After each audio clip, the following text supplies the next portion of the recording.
That was the great Count Basie on K-Jazz with Shiny Stockings live in concert from 1962.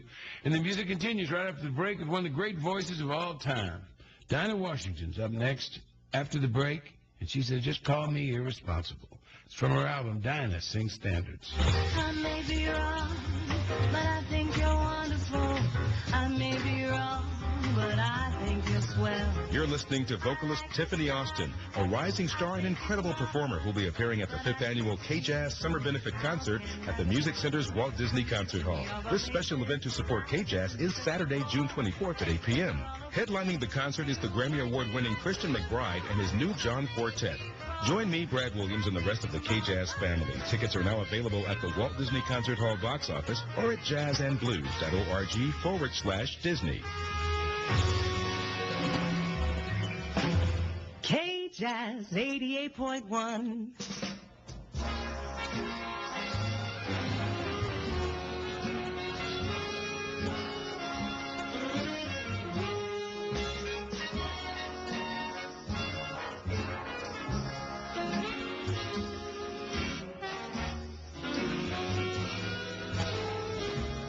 Call me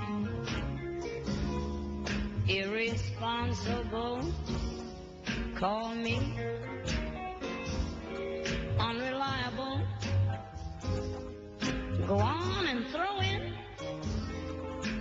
undependable too.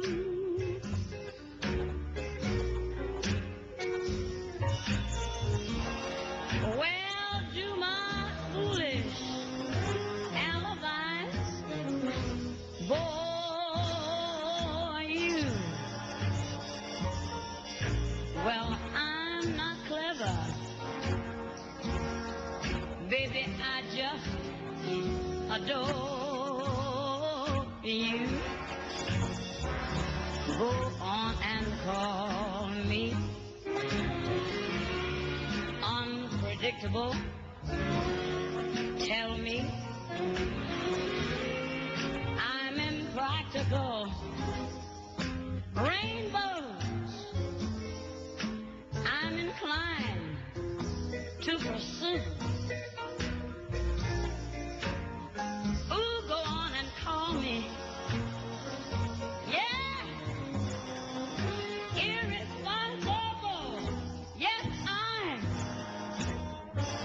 unreliable. But it's undeniably true. Oh, I'm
88.1. This is listener-supported public radio. KKJZ Long Beach, Los Angeles, and KKJZ HD1 Long Beach, a service of California State University, Long Beach. Also worldwide at jazzandblues.org. It's a great day for all this great music right here on K-Jazz. I'm Steve Tyrell, riding home with you on this Monday afternoon. We're closing in on the evening, except I like it that it gets, Yogi Bear says it gets late early. Did you know that? Anyway, Brother Ray's going to start us off on this last hour with one of my favorite standards of his. It's from his album Love Songs. This is Ray Charles and Ruby.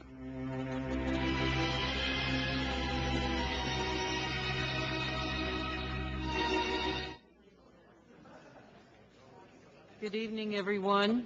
We'll call the meeting to order. If you'd all take your seats, and there are some seats scattered throughout if you want to find one. Councilmember Vera Papa will lead us in the Pledge of Allegiance. Please join me for the Pledge of Allegiance. I pledge allegiance to the flag of the United States of America and to the republic for which it stands, one nation, under God, indivisible, with liberty and justice for all. Thank you. Can we have the roll call, please? Mayor Masalavit. Here. Mayor Pro Tem Vera Papa. Here. Councilmember Deaton. Here. Councilmember Moore. Here. Councilmember Sistarsik. All present. Thank you. By motion of the City Council, this is the time to notify the public of any changes to the agenda and/or rearrange the order of the agenda. Anyone like to make some changes this evening? I'd like to pull item F. Item F is Edison Park License Agreement. Okay. Anything else? Okay.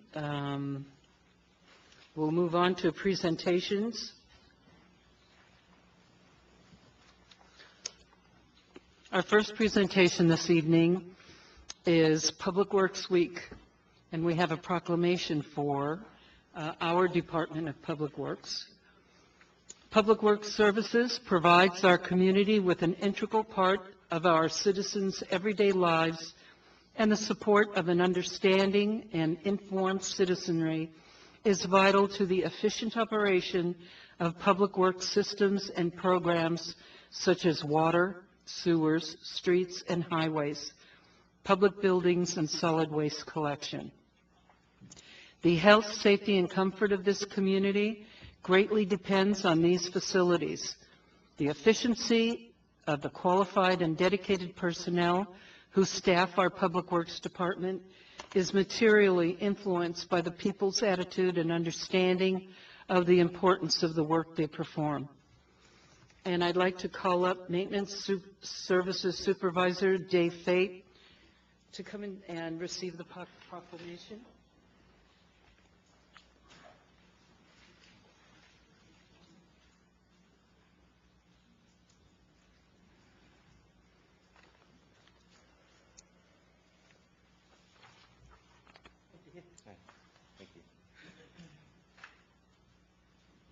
This is in recognition of Public Works Week, and I'd like to thank you and your staff for all you've done for us. This has been a challenging year, a challenging winter, and you guys did a magnificent job, all of you. Thank you very much. Thank you.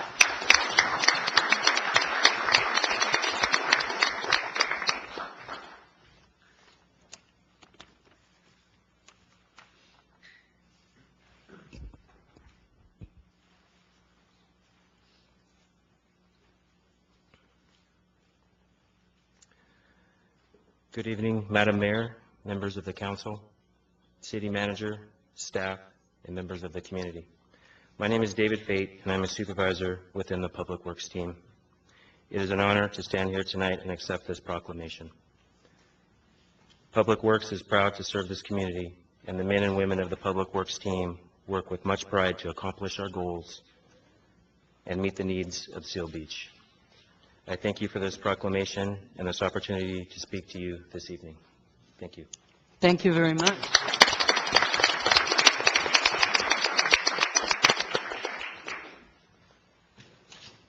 In support of the efforts of the Marine Safety Department and their important role in keeping residents and visitors aware of aquatic safety measures, we are presenting the National Beach Safety Rip Current Awareness Week Proclamation to the Marine Safety Chief, Joe Bailey.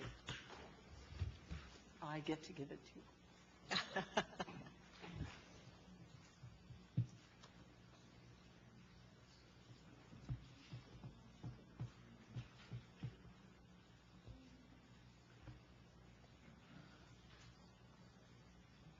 Thank you. You're welcome.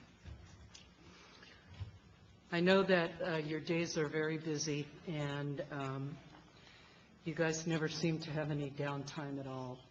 And I want you to know that we appreciate everything that you do, the time that you take, and the time you're here, and educating us and the public about the quality and the importance of what you do. Thank you very much. Appreciate that. Thank you.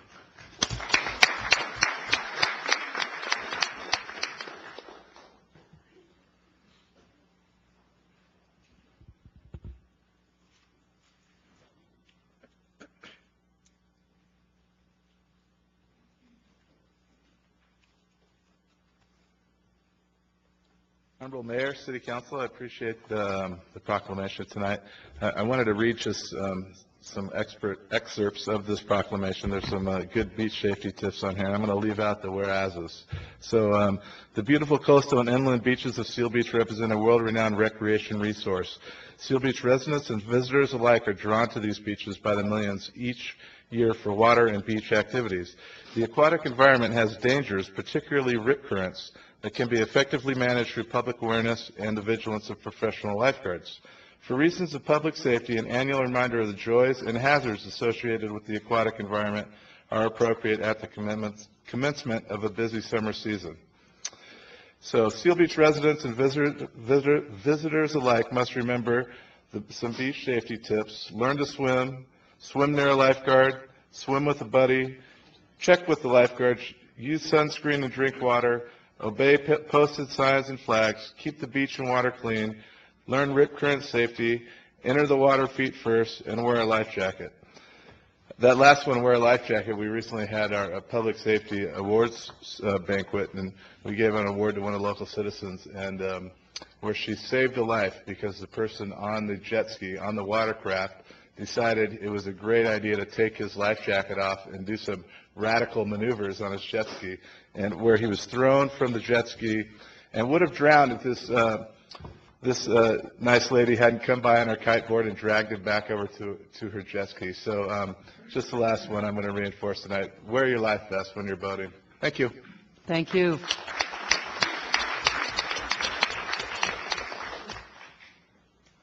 Mr. Thomas Bell and Mr. Ed Hull, could you come forward, please?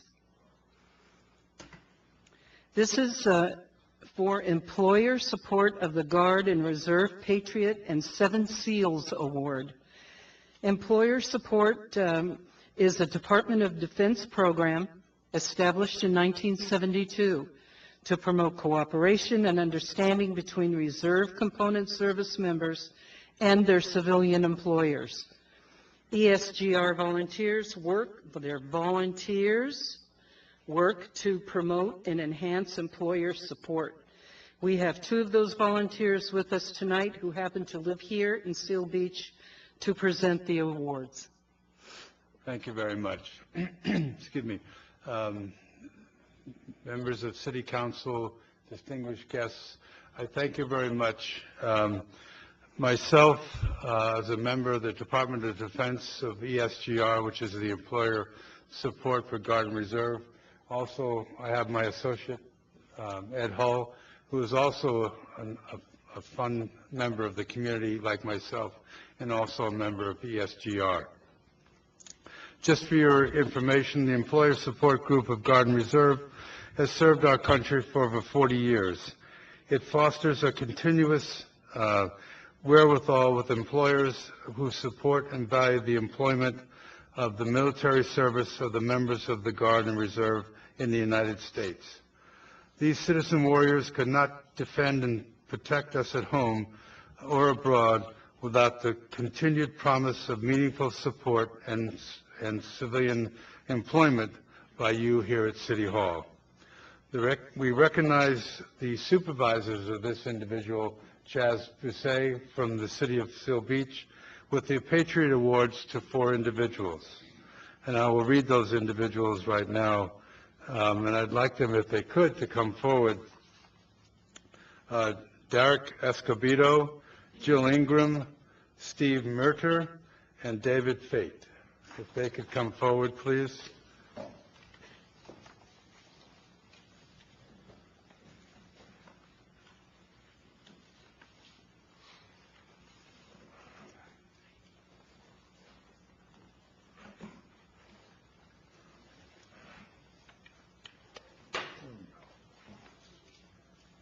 I will not read the extended support letter for all of them, but for all 4, but I'll just do the one here, please.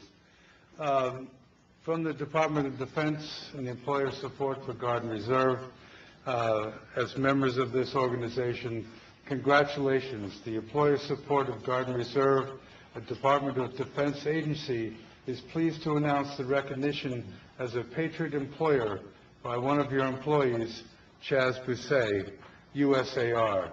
Your employer support of the Guard and Reserve Patriotic Employer, an award reflects the high level of support that you have shown for your employee serving in the United States Armed Forces Guard and Reserve. The ESGR's mission is to develop and promote a culture in which all American employers support and value the military service of their employees. We provide employers of Guard and Reserve personnel free education, consultation, and if necessary, informal mediation. The ESGR's goal is to support America's employers who share their most valuable resource, your employees, with our great nation, thereby ensuring our national security.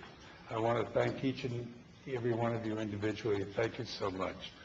Do you want to present the plaques to these individuals?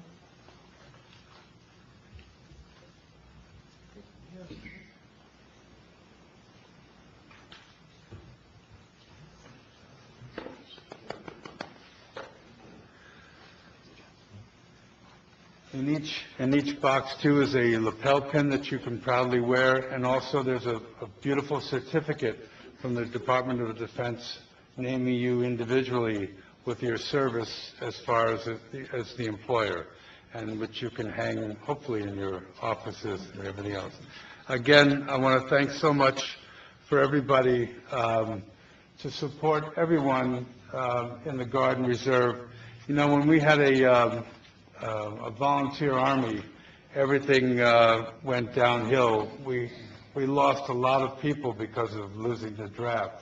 But these ladies and gentlemen that joined the Guard and Reserve really helped promote and save us a lot of due diligence back and overseas and in the United States. And we thank you for your support in helping them do their mission. Thank you.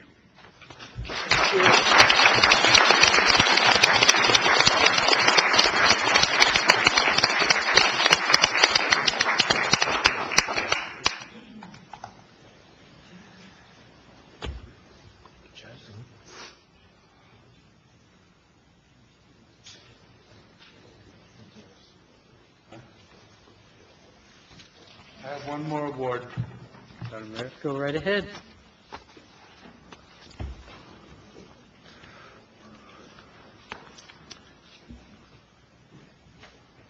Not to leave out anybody up on the dais, of course. This last award is the Seven Seals Award and is given at the discretion of the state chairman of the ESGR in Sacramento in organizational support for the support of all the members of the employees for the Guard and Reserve. And we give this to you, the City Council. If you'd like to come down, please. And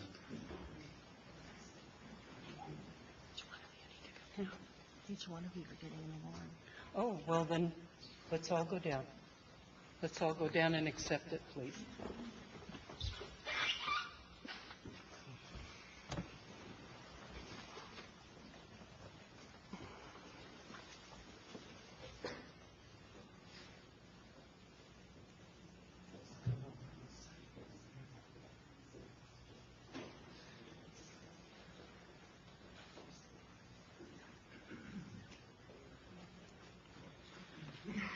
Again, the Seven Seals Award is presented to the City of Seal Beach, the City Council, for meritorious leadership and initiative in support of the men and women who serve America in the National Guard and Reserve. And I want to thank each and every one of you individually for your support. Thank you very much. The city appreciates you recognizing everyone who has given you support. Thank you.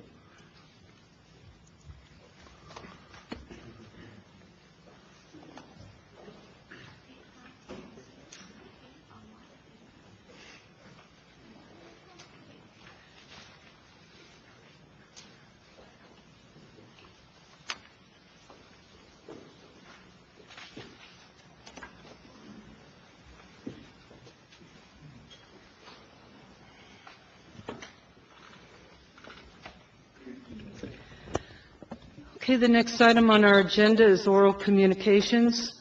At this time, members of the public may address the council regarding any item within the subject matter jurisdiction of the City Council.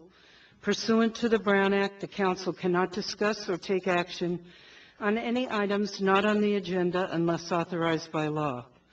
Matters not on the agenda may, at the council's discretion, be referred to the city manager and placed on a future agenda. Those members of the public wishing to speak are asked to come forward to the microphone and state their names for the record. There are a lot of people here this evening, and I think I know what you're going to talk about. If you have never spoken before, of course, you may come up. If you have spoken in the past and are merely going to repeat what you said in the past, I want to assure you that we have not forgotten everything that you said. We read our next door blogs and we read our email, and I assure you we know how all of you feel. In light of the number of people in the audience, I think what we'll do is limit your comments. For those who are here to speak about the LA Fitness, we're limiting your comments to 3 minutes, and we will hear comments for 30 minutes, and then we're going to move on to the rest of the agenda. And then at the end of the meeting, we'll hear the rest of you who want to speak on whatever else it is you want to speak on. So if those people who want to speak this evening would line up so that there isn't time wasted coming to the podium, please do so now, and oral communication is open. Yeah, 3 minutes. Good evening. My name is Melissa Burns. Into the mic, please. Good evening. My name is Melissa Burns, and I'd like to introduce my daughter, Isla Burns. We live in Rossmore.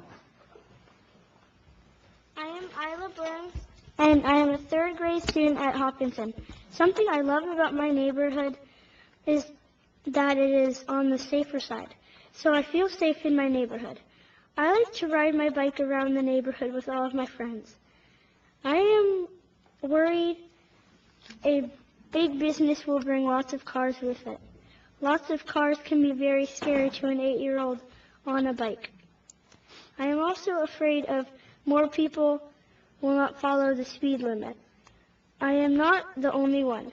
There are 3 other elementary schools, or almost 3,000 kids. That means LA Fitness comes, if LA Fitness comes, each and every one of us is in danger. So stand up to LA Fitness and put safety before fitness. This is not only for my community and my friends. Thank you.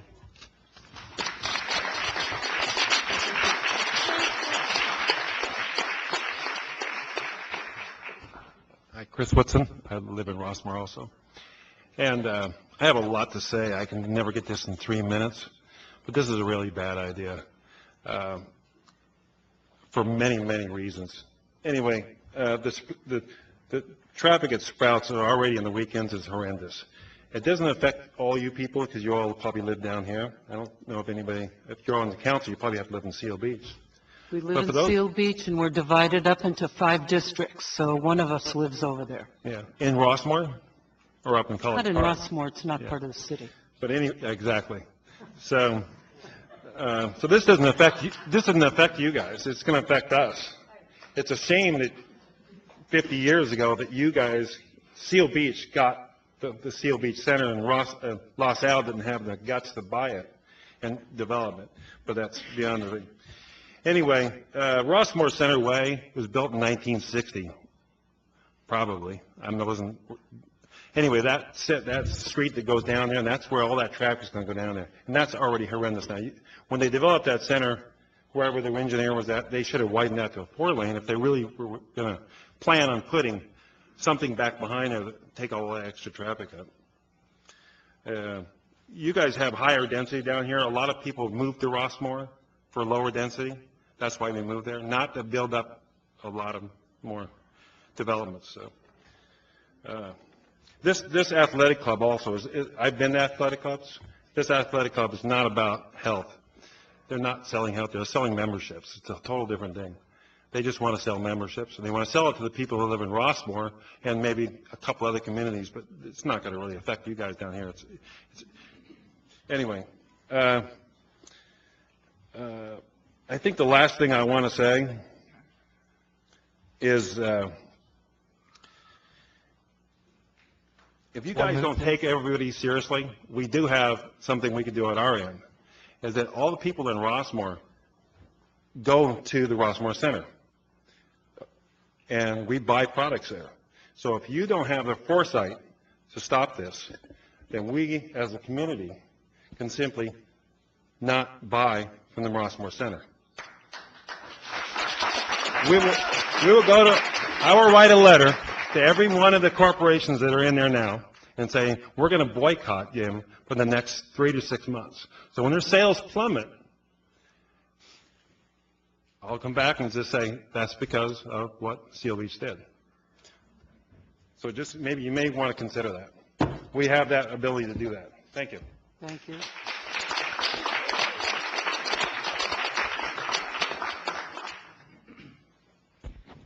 My name's Ron Meyer. I live in Rossmore. You heard all the negatives and probably some positives. The only positive I've heard is from people that don't live right in that area.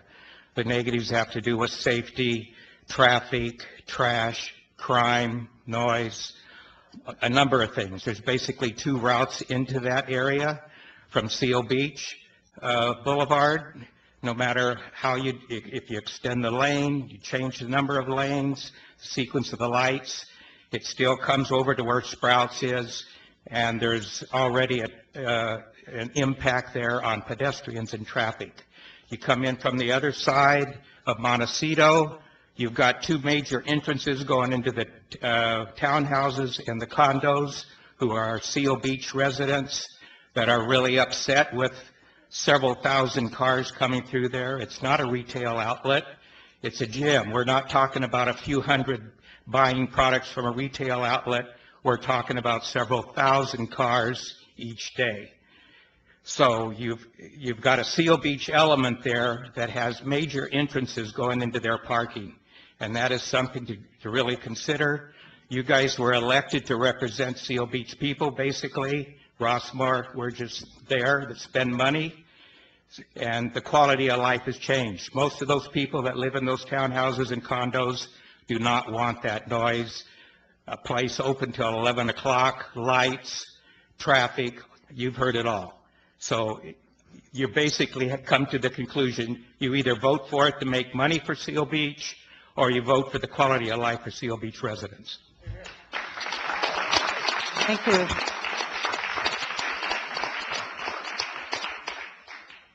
Yeah, my name is Paul Carter, and I'm also a resident of Rossmore.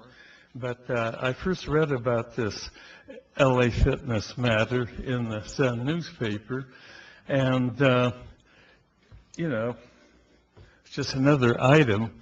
But then I also read that it was going to be the size of the Staples Market and the Marshalls and the other food market next to it, and so that sounded pretty big. But I didn't realize the magnitude of this building until I was driving through Pico Rivera. And at the corner of Washington Boulevard and Rosemead Boulevard stands this behemoth of a building. Now, the problem with looking at pictures, you've probably seen pictures of the pyramids in Egypt, and you say, yeah, gee, those are big. But when you walk right up to this building and look at it, it reminds me of the pyramids of Egypt. It is huge, and I don't think that it has any place in the shops of Rossmore. Thank you. Thank you.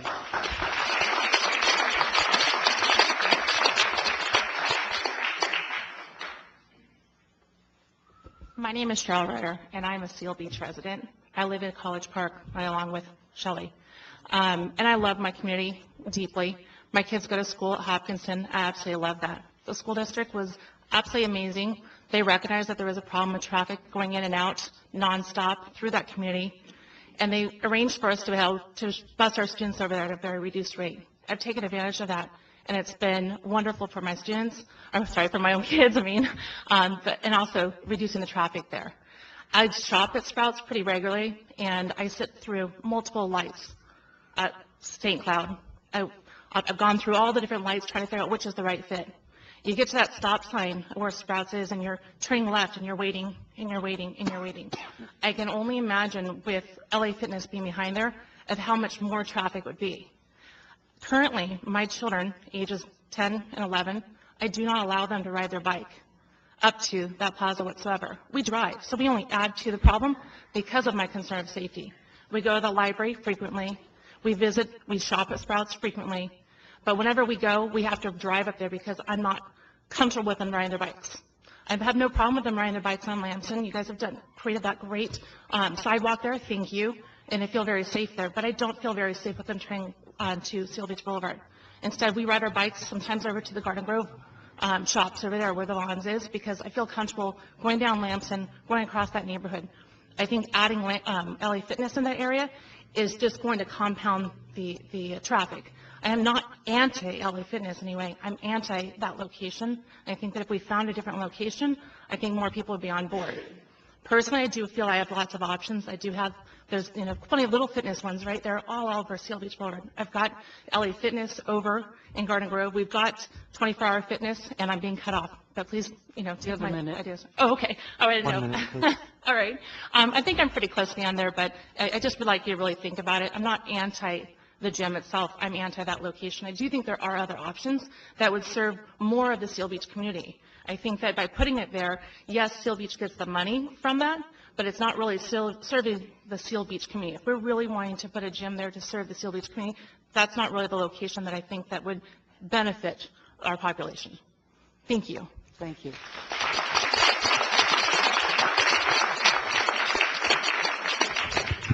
Good evening. My name is Internacional Wilson.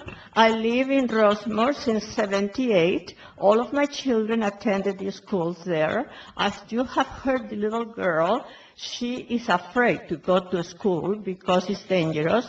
At one of the meetings that we attended, it was said that they were going to open up the entry from Seal Beach to the parking lot where supposedly this health club is going to go. There is no way they can do that because there is the Panera on one side, another building that is a restaurant. On the left, you have a Sprouts. Are you going to destroy those buildings in order to make more room for the traffic? So that was one of the things that was not thought thoroughly. Another is, if we have any emergency, how are the policemen or the fire department or the emergency that is going to save a life because it has a heart condition, it has a problem, how that vehicle is going to go when it's all traffic, car to car to car to car. This is very dangerous. I go to a health club, and it is only 3.5 miles from where Rossmore is. Why do you want to build another one where we had two, not one, but two, the racket tennis ball, whatever it was called in there, and it went down. Why? Because they didn't have enough people to go. There was curves also in the Rossmore area. It was closed because there was nobody there. We had other clubs around Rossmore, around Seal Beach, that they provide all of the needs that a person needs when he goes to the gym. So I don't know why you want to do that. I am totally against, and I second that person that said, I will not buy anything in the area of Seal Beach if you go with this project. Also, the apartments that are there, which I own one of them, the price is going to go down. Who is going to pay me for what I lose? Thank you very much.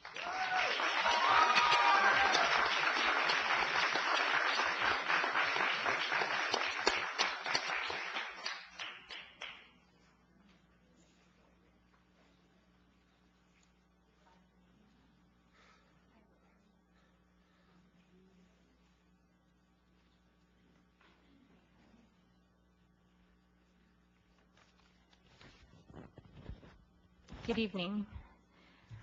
My name is Tracy Pierce, 20-year resident of Rossmore and employed by the Los Alamitos Unified School District as a teacher since 1992. Thank you very much for the opportunity to speak tonight. I'm going to speak on parking, traffic, and noise. I'll wait till you get the handout.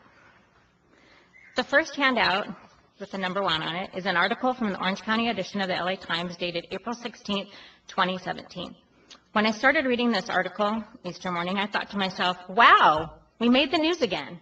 And then I read the article and noticed that they were talking about other local Orange County cities with similar parking problems. The article states, every home or condo is generating more vehicles than it was 10 or 20 years ago. However, the difference with our situation than the cities in the article is we still have parking for the Seal Beach condos behind the Sprouts. And we have a choice on whether all of those cars will be dumped on Rossmore streets. Some other cities are turning to parking permits, turning vacant lots into public lots to help with parking, or turning green space into parking. We have parking, and it might be taken away. The article says at the very end, the city's permit parking policy continues to pit neighbor against neighbor. Beginning June 1st, after the condo cars are dumped on Rossmore streets, I know that it's been, since I wrote this, it's actually been extended. Neighbors will be pitted against neighbors as Rossmore residents won't be able to park in front of their own homes and be afraid to go on a simple trip to the grocery store in fear that they may lose their parking spot. The article goes on to say, the city is creating tensions that shouldn't be there.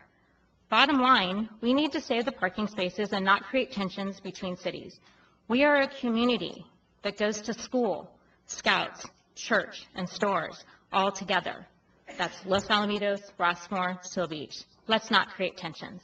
The second handout is a letter to all district families talking about the busing opportunities in the new route that began in the fall of 2016. 1 minute, please. It says that the program was implemented to help reduce the traffic within our community.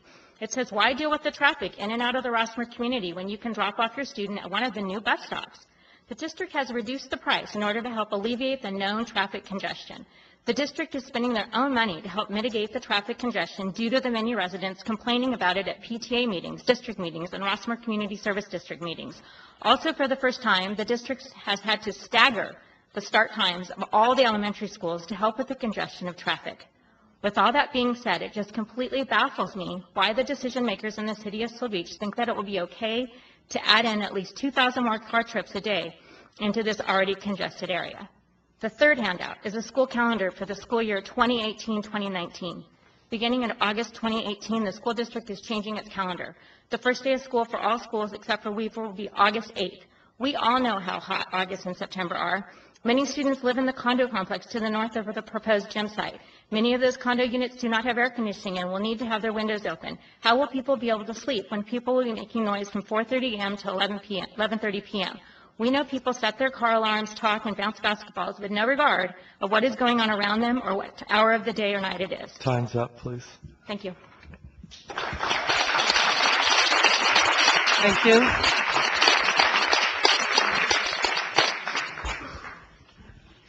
Hi. Hi. First council meeting I've ever been to. I've been kind of compelled to be here by what's going on. My name is Tom Ahlstrom. I'm a lifelong resident of Rossmore. When I was born, I came to the home I'm in now. I've seen changes. I've seen good changes, and I've seen some bad changes. In 1986, I moved my business to Los Alamitos to avoid the congestion that's on the freeways, which is getting worse and worse and worse and worse. There's not a day that goes by that you don't have backed up traffic on the freeways. Now I avoid Seal Beach Boulevard for a similar reason, because it's backed up and congested and so many traffic lights. I go around the back way of the shopping center to get to the center and also to get to the freeways. I live on Bradbury and Old Mill Road, right across the street from the townhomes. Every day, there are people from the townhomes that park on Old Mill Road. While we can be neighborly and we can offer them some places, there is noise. There's the car doors, there's the alarms, there's the people that talk at all hours of the night, just like they felt like they're in outdoor, maybe stadium voices, and the voices come right up into my window at night, and I can hear them. I can see this continuing, and I can see it being even worse and worse as people get pushed out of the parking lot, pushed onto the neighboring streets. Bradbury has become, for some reason, maybe because of the school system, a thoroughfare of cars. In the morning and in the afternoon, there's a constant stream of cars going down Bradbury. Now, regardless of the terrible striping job, and that's a different matter, once you go out onto Bradbury to find out if cars are coming, you're in their way. And they're barreling down on you, and they stop, and you get to go. But I can just see that getting worse and worse and worse. 1 minute, please. I would like to ask you to carefully consider this project of this fitness center. Like was previously stated, there had been one there. It didn't work. I'm a financial planner, and I have people that just keep accumulating and accumulating and accumulating wealth. And at some point I say, when is enough enough? And I would like to say to you, we have enough. We have enough congestion.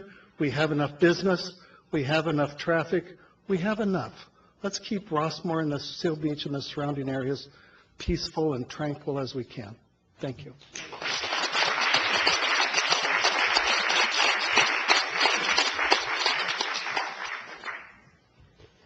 Robert Goldberg, Seal Beach, and I'd like to talk about something besides LA Fitness. I'd like to speak about the audit on the West End pump station, a pump failure that resulted in 3 floods, if not 4 floods, last winter. First of all, I think the audit is very, very well done. I was a little skeptical about the expenditure of the money for it, but after reading and seeing it, I think it is worth what we paid. So I want to commend the AKM consultant on it. I did have some questions and some comments that I'd like for you all to consider. The first is through this audit, we learned a lot more about the pump station and the pipes leading into it. And one of the things that we learned is that the main pipe going into the station has a capacity of 200 cubic feet per second. The pumps have a capacity, at least a theoretical capacity, of about 225. So it seems like that the pipe is the limiting factor there. The one thing that I would like to have the consultant discuss further, though, is that in 2010, I was told by staff that there were various constraints, structural constraints at the pump station that limited the outflow to about 150, at least the safe, sustainable outflow from the pump station to about 150 cubic feet per second. Specifically that the discharge pipes from each of the pumps were only 30 inches in diameter. They had not been enlarged to the full 36 as he had recommended for various reasons out of his control. Additionally, at the time, back in 2010, I was told that there were, because of the size constraints of the forebay, that would also affect the functional real capacity of the station. So if the station's capacity is only 150, if that's really where it can operate, even though the pumps are big and strong, then if you actually put 200 coming down that pipe, the water's going to flood someplace else. It's going to flood on First Street, it's going to flood on Bridgeport, et cetera. And we're going to be talking about spending millions of dollars to add pipes, to add more capacity to that system.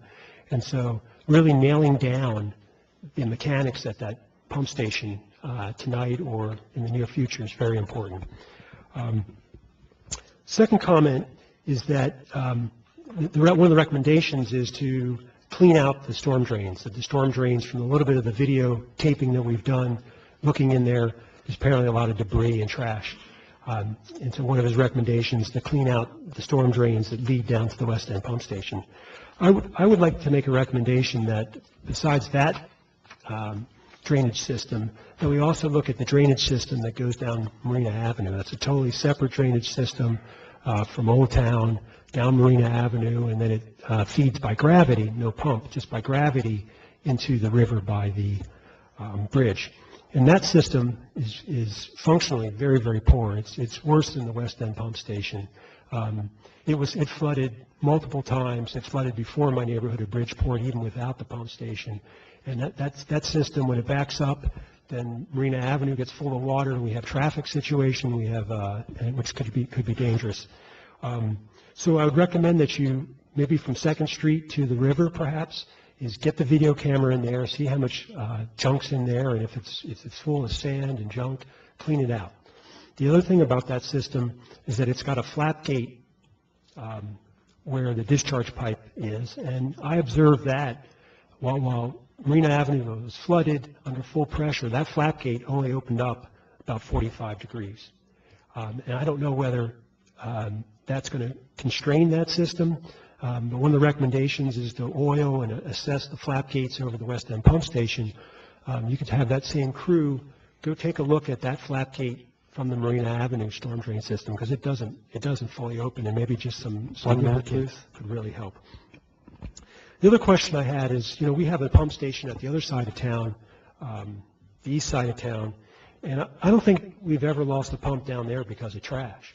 And so is there something that we can learn about by looking at the maintenance or the structure of that pump station, why that pump station doesn't have any trash problems versus the trash-induced failures that we had last summer over on the west side?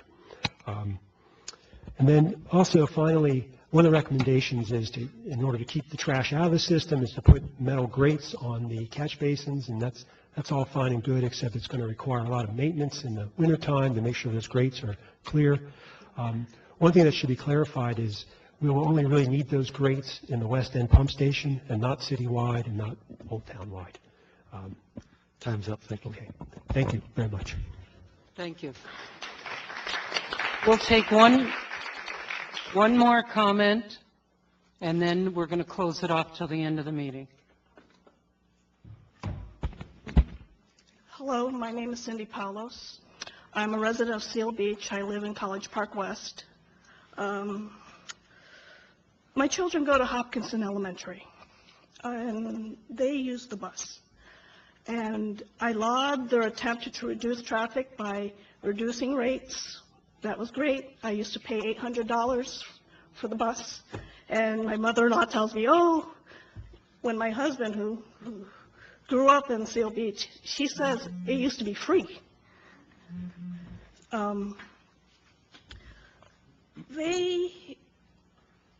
Because they reduced the rates, many more parents have signed their children for the buses. Unfortunately, they haven't increased the buses. So now my children have to leave earlier for school. They have to be at the bus stop by 7:11, and school doesn't start till 8. They get off of school at 2:25. They don't get home at the bus stop until about 3:05. So I'm worried about the traffic. How much longer is the ride's going to take? My other concern is my daughter goes to Los Alamitos High School. That site is where they do the Taste of Los Al. Her tennis team relies on the funds raised. Without it, they can't pay for the travel for the buses, for the salaries for the coaches. So I urge you, if you care for the quality of life for Seal Beach residents, please reconsider using this site for the gym. Thank you. Thank you.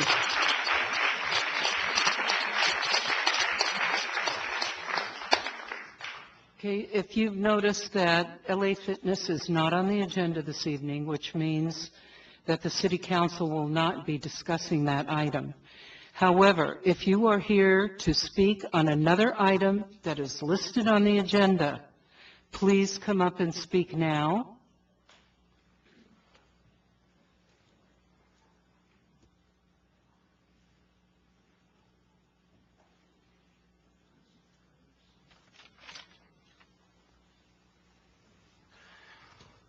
Hello, my name is Nancy Cradell, and I live at the end of Seal Way. And I'm going through all of this about the different pump stations and that, and I still don't see anything where we're going to be connected. Every year we worry about floods, and every year the city, if they're expecting one, has to rent a great big pump to push the water from the end of Seal Way over to the Orange County pump station, the east end.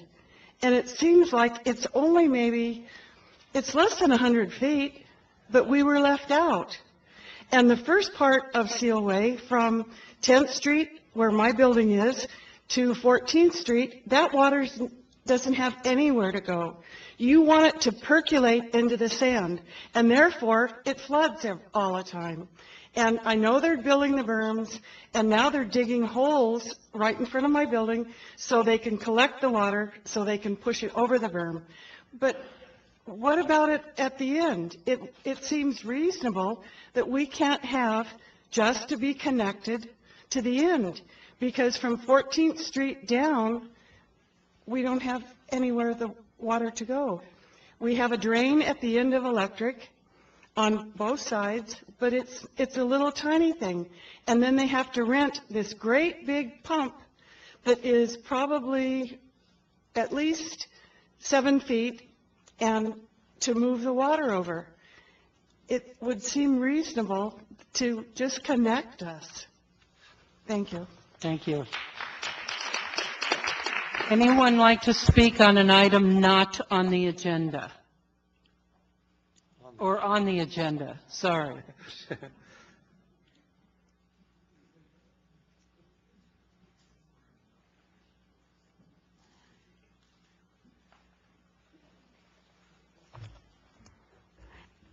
Good evening. Good Mayor evening, and City Joyce. Council, Joyce Ross, Parquet, Old Town, Seal Beach.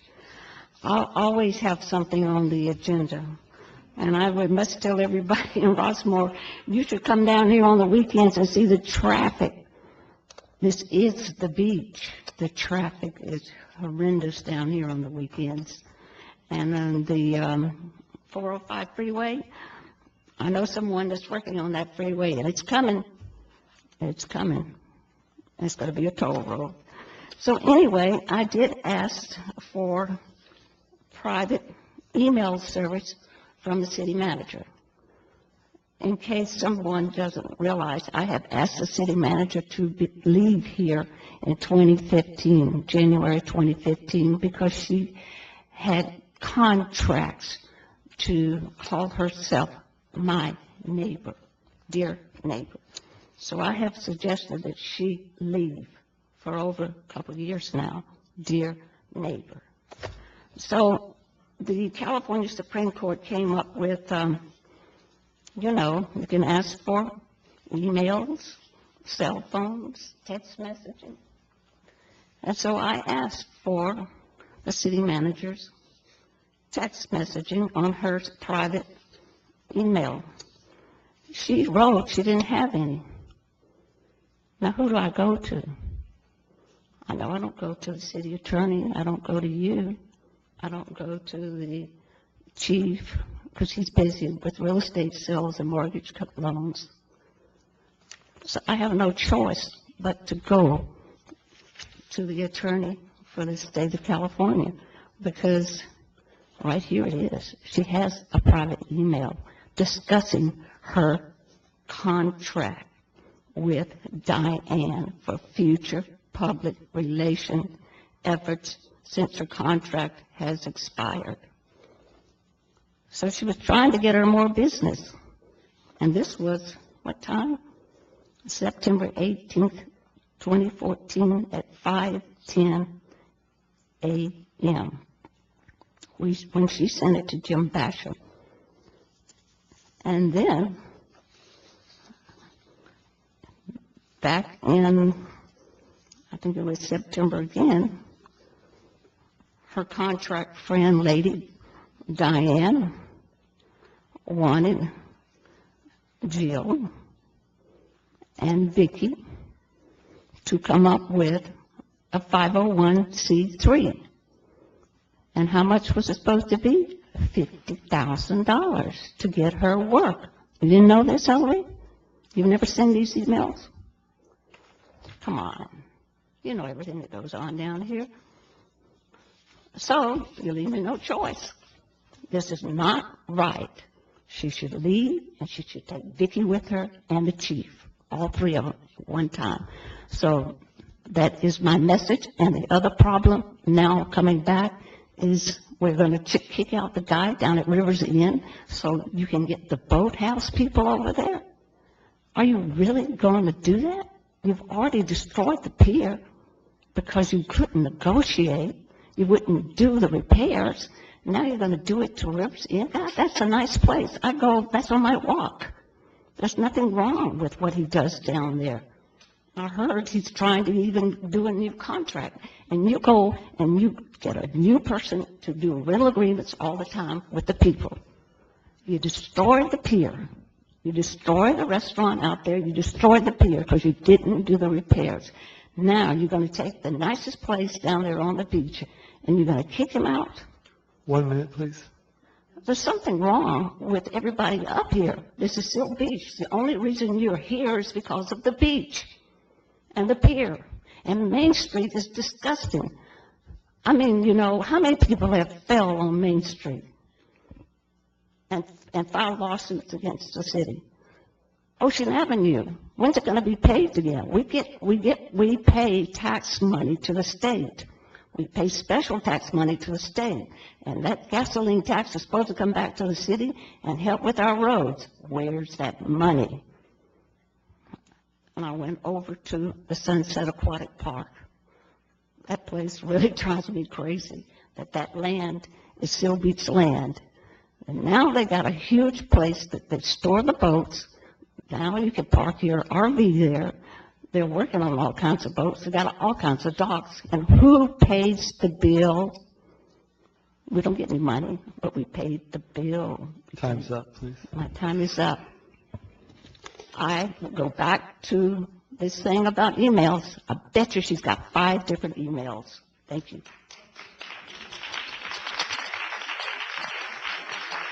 Okay, if there isn't anyone else, we're going to cut off the oral communication until after the business is concluded.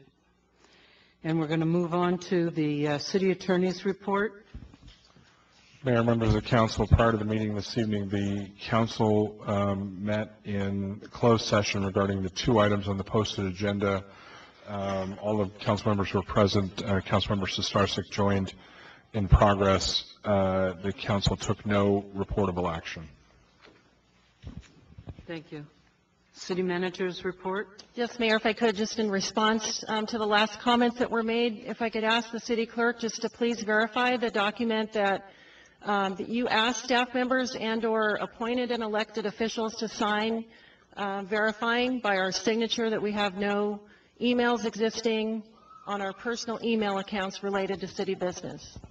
Yes, Mayor, City Council, City Manager Ingram, based on the new state laws, on California Supreme Court decision, the City Clerk's Office worked with the City Attorney's Office to try to put our hands around how we are going to proceed with obtaining and confirming people and staff's emails when it has to do with their personal electronic devices. So we created a document that's a statement that's saying that that person has looked through their accounts and their personal devices and is signing off that they have no records responsive to the request. When this request is received by the City Clerk's Office, we do attach the request so that the person, the staff member, the public official has full knowledge of what the request is so that they can make that determination that they have records. Either they have records responsive, and if they do not, they sign the form. And those forms are on file at the City Clerk's Office. Thank you, Robin. And did I sign the document? Yes, you received a copy of the request and you signed the document, and that was sent to Ms. Parquet as a record responsive to her request. Thank you. So just for the record, there was one email, and I don't recall the date, maybe 3 years ago, that was mistakenly sent to a personal email account that was related to a CUP that was forwarded on to Mr. Basham for his review, and that email was deleted. I don't conduct city business on a personal email account, so I think it's important to state that for the record so there's no misperception otherwise, and that's all I have. Thank you. Council comments. Councilmember Sostarczyk. Good evening. I attended the naming ceremony for the VA hospital in Long Beach. It's now called the Timur Rubin VA Medical Center. It was a very nice ceremony. Mr. Rubin was a resident of Garden Grove, Holocaust survivor, joined the military, became a war hero in the Korean War, and was a patient and also a volunteer at the hospital. So it was a very nice ceremony over there in Long Beach. I also attended the Navy's planning meeting for their new wharf project and the Police Foundation's Safety Awards luncheon. And today I was late because I was attending a Joint Powers Insurance Authority conference down in Laguna. Thank you. Go ahead, Councilmember Deaton. Hi, good evening. I have two things tonight. First, I'd like to say thank you for all of our safety services, to our fire, our police, our lifeguards, and to Westcom. We had a wonderful safety awards luncheon, and it is always good to know that we have such dedicated professionals that are really watching out for our entire community. So thank you for that. Also, I went to the Women's Club Tea, and it was an absolutely beautiful time of our community coming together. And my table hostess had an absolutely gorgeous table, and thank you, Maria. Councilmember Vera Papa. Good evening, Madam Mayor. I did also attend the Naval Weapons Environmental Assessment Planning meeting at the Marina Center last week. I thought it was very well attended. I think there's a link to that document on our website. Also, I received my badge for the pool lifeguard. Thank you, Chief Joe Bailey. That was good. We actually got to use the lifeguard badge when you're at the pool and you're with your family and friends, and it's important to have someone that is watching the pool at all times. And I think the residents have recently got a badge to do that, and it's important to keep that in mind. So thank you. Councilmember Moore. Thank you, Mayor. I'd like to thank Wink Chase and the police department, the fire department, the Lions Club, and Miss Seal Beach Beauty Pageant for participating last weekend in the College Park West Neighbor for Neighbor program. And it was a great event, and where a lot of neighbors got to come out and meet each other and learn what to do in case of an emergency. It's the first time our neighborhood has ever had anything that big, and it was a fantastic event. Also, I went to the Edison Community Garden cleanup on Saturday and met a lot of people from all over Seal Beach who have a garden plot in the community garden there. There's a 2-year waiting list to get a community garden plot there, and I was very impressed with all the different garden plots growing different fruits and vegetables. I see there's a lot of open land behind the gardens, so it might be interesting to see if we can expand the community garden to get even more people there that are waiting to get a garden plot. Thanks. Thank you. I just have a short little announcement. I was able to take the sexual harassment training class that's required every 2 years.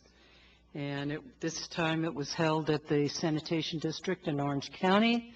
Councilmember Deaton and I were there, so we're signed off for the next 2 years, and I'm glad it's over. Now we're up to council items. City of Seal Beach Strategic Plan, 6-month strategic objectives update. City Manager?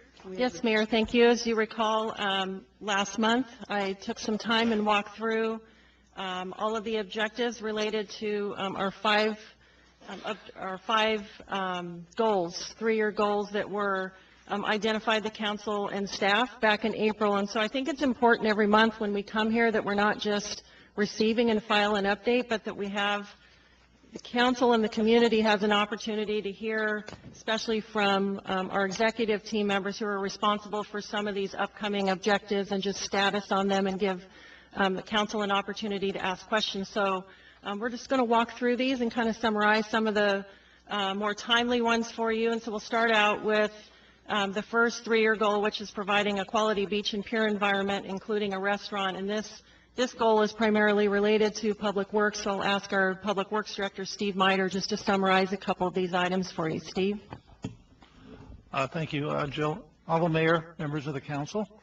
And the first goal, we submit and revise application material to the Coastal Commission for permitting the structural repairs on the pier. We received the application, their review comments on May 15th. And we've already turned it around with our consultants back. It's back in their possession, so we have met this goal.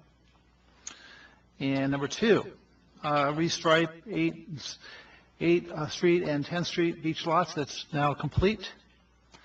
And number 5, secure Tidelands lease agreement for the beach. We worked with the state officials and scheduled a meeting to occur May 31st, 2017 to discuss the items of the proposed lease agreement. So we're on target on that one.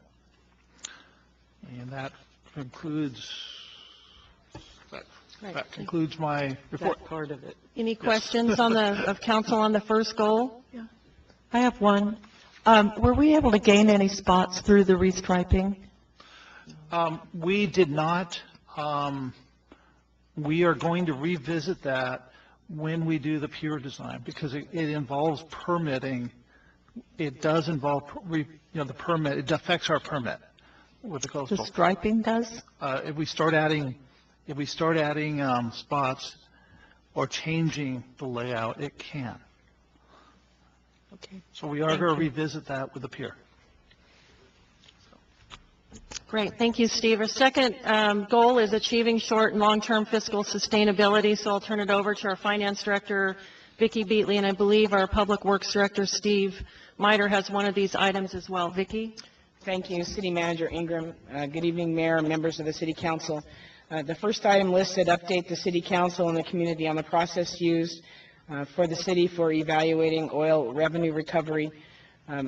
Currently, we have a proposal that the council has considered and have reached out excuse me, have reached out to some additional potential vendors.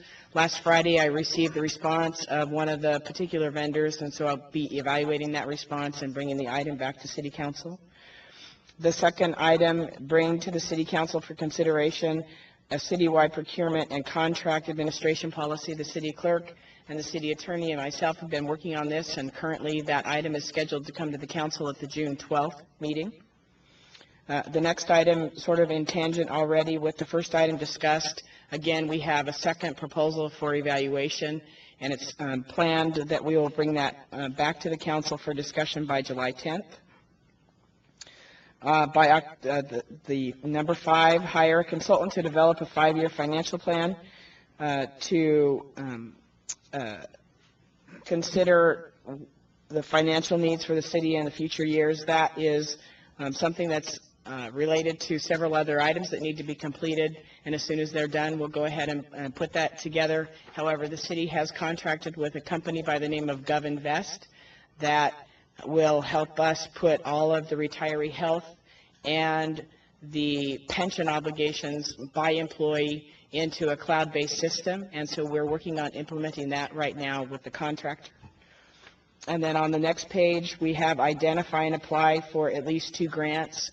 A new grants team, a citywide team has been formed, and thank you to the Marine Safety Division. We already have 1 grant that's been applied for earlier in May, and it's for equipment and staffing for the Marine Safety Department, and it was submitted to the Department of Boating and Waterways, and we're awaiting the response for that grant, and I'd be happy to answer any questions. Any questions of council? Yeah, Madam Mayor, I have one question. On the item number 1, it says that the item status is done, but aren't we revising the date? Because I know there was something done on May 15th, but it's not complete. Well, that one is actually done, Councilmember Verapapa. Okay. Number 3, which is the connected one. So now the council gave direction at that May meeting to broaden the scope of consultants potentially to use, and so that's the response, proposal response that was received last Friday. Okay, thank you. Okay, the third goal is improving and maintaining the infrastructure and facilities, and again, this primarily involves our Public Works Department, so I'm going to turn this item over to Steve Meyer, and he'll highlight just a couple of the timely items to update you. Steve? Thank you, City Manager Ingram. Honorable Mayor, members of the council. Number 1, present to the City Council for consideration agreement. This is now complete. We were able to, because of the budget, we were able to do this with a staff contract authorization, and it is now going to be completed this month, so it's on target.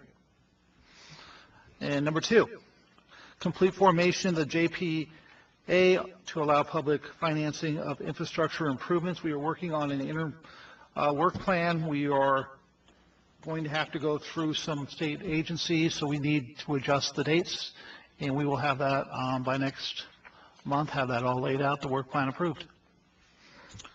Number 3, and then of course that's in conjunction with number 2, the JPA formation. And let's see, so bring to the City Council funding request for lifeguard headquarters police substation repairs. I'll take it, Tim. We will be bringing an item to council next week to award a contract for water damage, significant water damage to the lifeguard headquarters as a result of the winter storms. And that is going to be moving forward, and then we'll also, in conjunction with item number 1, updating long-term facility recommendation improvements, and that'll all be incorporated. So that is that. Present to City Council for prioritization and direction stormwater master plan. That is on target. Present long-term citywide landscape and maintenance contract and a draft RFP to council. That is on target. Great, thank you, Steve. Chief Miller, any comments on the goal regarding implementing the comprehensive parking management plan? We're on schedule, but I'll defer that to Commander Bowles.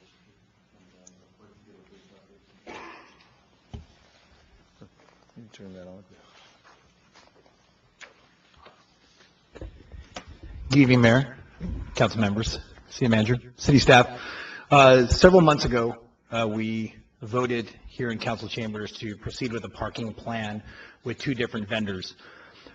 We've had a series of personnel changes at the police department that has put that project a little further back as we had to deal with some other front burner issues. This is on track for an October 31st transition. The two vendors we actually chose to move forward with. In further analysis, we opted not to move forward with either one of them at this time. We are soliciting input from another parking consultant at this time, and we will be moving forward over the summer with reviewing our current parking staffing program and moving forward with a different program this fall. As far as the restriping, that was part of also an operational project for the police department, because we need proper striping to enforce all summer long. Part of our parking plan also will be to look at the ingress, egress of the parking lots, as well as its striping, working along with Steve and his department to make sure that we're staying in compliance with Coastal Commission guidelines and all adequate laws pertaining to beach parking. Are there any questions I can answer? Great, thank you, Steve. Any questions of council? I know there were quite a few we summarized. Just one question. Have you looked, Council Long Beach has a parking system where you put in your license plate, and have you looked at that one? Yes, we have, ironically. We have looked at that. We have talked to a consultant who has looked at Long Beach State's program, and I believe the information we received back was that they installed it for the fall semester and did not write one parking citation, I believe, because of its implementation. So what we're trying to do is learn from our neighbors and not have that same implementation challenges, I should say. Not saying we won't have any, but we're trying to get some of those bugs out before we implement a similar program here. Okay, thanks. Yeah, 32,000 vehicles at Long Beach State is different than what we're dealing with, though. That's correct. That's correct. And we certainly want to implement a parking enforcement program also. Right now, a lot of your residents in your districts are getting letters from us asking for updated email information, because we are creating a database that is allowing people to renew all their parking permits online, and that's the first part of our project to make contemporary our parking program, make it user-friendly for our residents and our guests. Thanks. Okay, thank you. Great, thank you, Steve. Don't go too far, because we'll need you in just a minute. The fourth goal area is attracting, developing, compensating, and retaining quality staff, and I'll ask our Assistant City Manager, Patrick Gallegos, just briefly update on the first two objectives. Patrick? Thank you. Good evening, Mayor and members of the City Council. With regards to the classification and compensation study, the city's consultant, Coffin Associates, is about 90% complete with the study. Department heads have reviewed all class specs and have provided edits.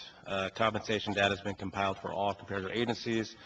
The final classification plan and draft report is to be completed by COP on May 31st, with the final study completed by June 15th. The council will consider adoption of the study at a future meeting. With respect to labor negotiations with the three labor groups, POA, PMA, and Marine Safety Management Association, it's a personnel matter, so I won't go into detail, but I will say that staff has begun negotiations with each of them and is expected to finalize prior to the expiration of the MOUs. That's it. Any questions? And then our last goal area, our fifth goal area, is enhancing public safety. And as the council knows, this was a fifth goal area that was just added to our strategic plan in April. And I'll ask Commander Bowles to come back up and just give a brief update on objective number 1 related to our Animal Control Services Agreement. Steve?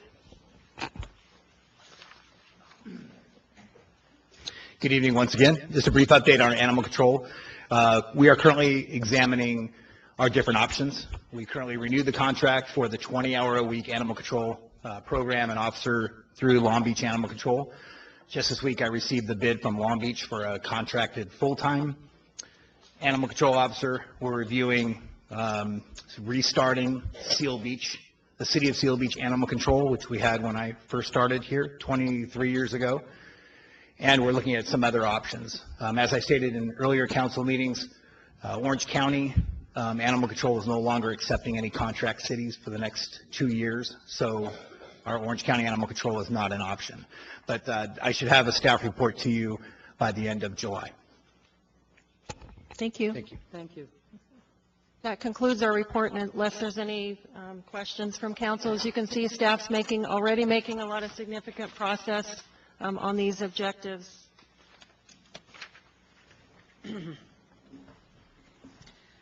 Thank you very much to you and the staff that keeps this update going and the projects that are involved in it underway. Item B under council items is Marina Center project update. Councilmember Vera Papa, were you going to give us an update? So staff actually has an update. He did. I So was just reading what it says. So I'll turn it over to Tim Kelsey, our rec manager, who will just provide an update of ongoing improvements at the Marina Center. Tim? Thank you. Thank you. At the request of Councilmember Vera Papa, I wanted to bring a quick update on the Marina Center and some of the improvements we're doing. Towards the end of last fiscal year, Councilmember Vera Papa identified that the Marina Center was in need of some minor improvements. Using $10,000 of his discretionary fund and a $5,000 donation from the Seal Beach Lions Club and an additional $5,000 donation from Run Seal Beach, we were able to make some quick improvements to the facility. Wanted to run through those real quick. Some of the needs identified in the Marina Community Center was that the lighting was pretty poor. So on the left you can see it was fluorescent tube lighting. It wasn't a very optimal lighting situation in there for having meetings. We've installed some recessed can lighting. We are looking at, I believe we're going to have to do some improvements to that just to get, we'd like to get some adjustable dimmers on them. But we do have the new lighting in, and it is an improvement from a mood setting when you're in there for a meeting.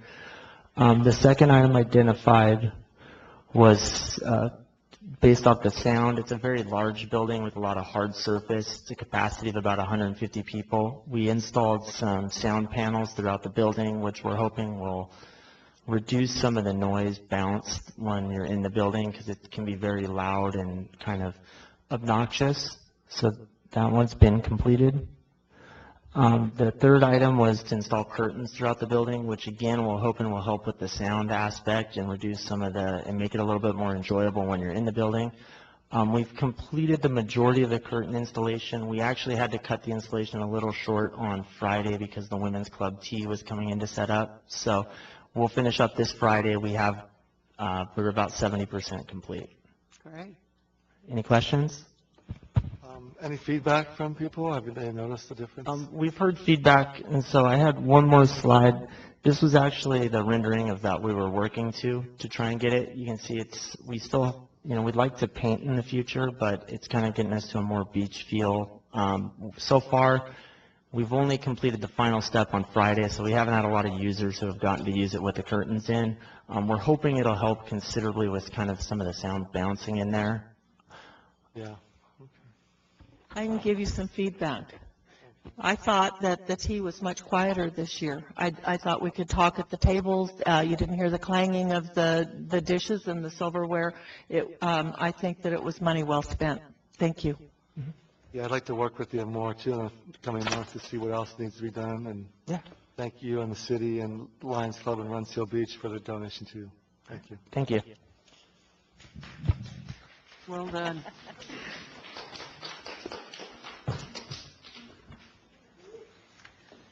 Okay, next item on the agenda is the consent calendar, and we have items C, D, and E.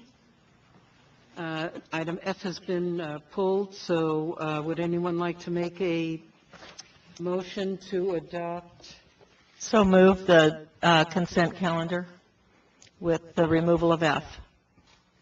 Okay, second? Second. Okay, please vote. All right. Are there green anywhere? Is there green anywhere? No, the lights are working.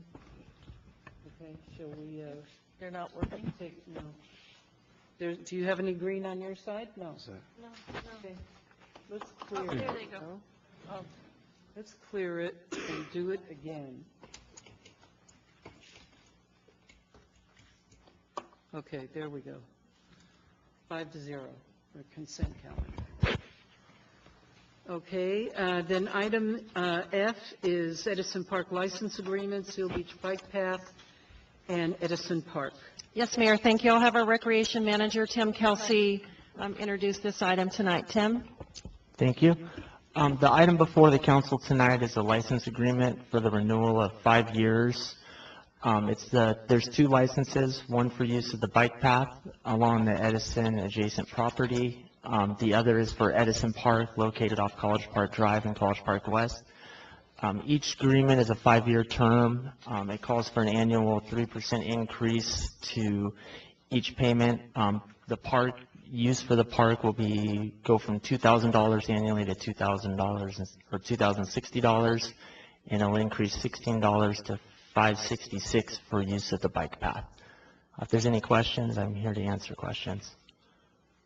Councilmember Moore? It mentions in the contract shade, allowance for shade structures. Is that correct? A new feature in this, or a new item in this agreement, is that it outlines the opportunity to request shade or different items be added to the park. It would require that we do get written authorization from Edison prior to putting anything in the park, but I think it does outline us a path to do so.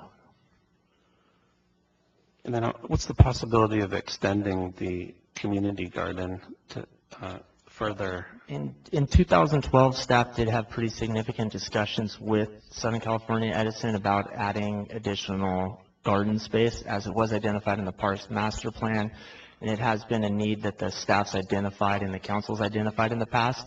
At that time, Edison made it pretty clear to the staff that that wasn't something that they were willing to consider on any of their properties, the addition of more gardens being added, but it is something that we could consider, and staff has actually already prepared an application in the past that I think we'd be willing to present to Edison again.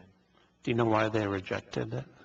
My understanding was that as policy, Edison wasn't approving any additional gardens on any of their properties in Southern California. Okay. Is part of this, should we negotiate some of this as part of renewing this contract, or is that separate? For us to look at any additions, Edison's going to first ask that we have an up-to-date contract or license agreement with them. So this would be the first step if we do choose to look at any additions to the park or growth of the gardens. So this would be the first step, would be having an up-to-date contract with them. Okay, thank you. Anyone else have questions? Action. Motion to approve the. Is there a second? Second. Okay, please vote. Okay, it's all green. 5-0. Okay, we have a public hearing. Street Lighting District Number 1, can we have a staff report, please? Yes, Mayor, thank you. Our Finance Director, Vicki Beatley, will present this item tonight. Vicki?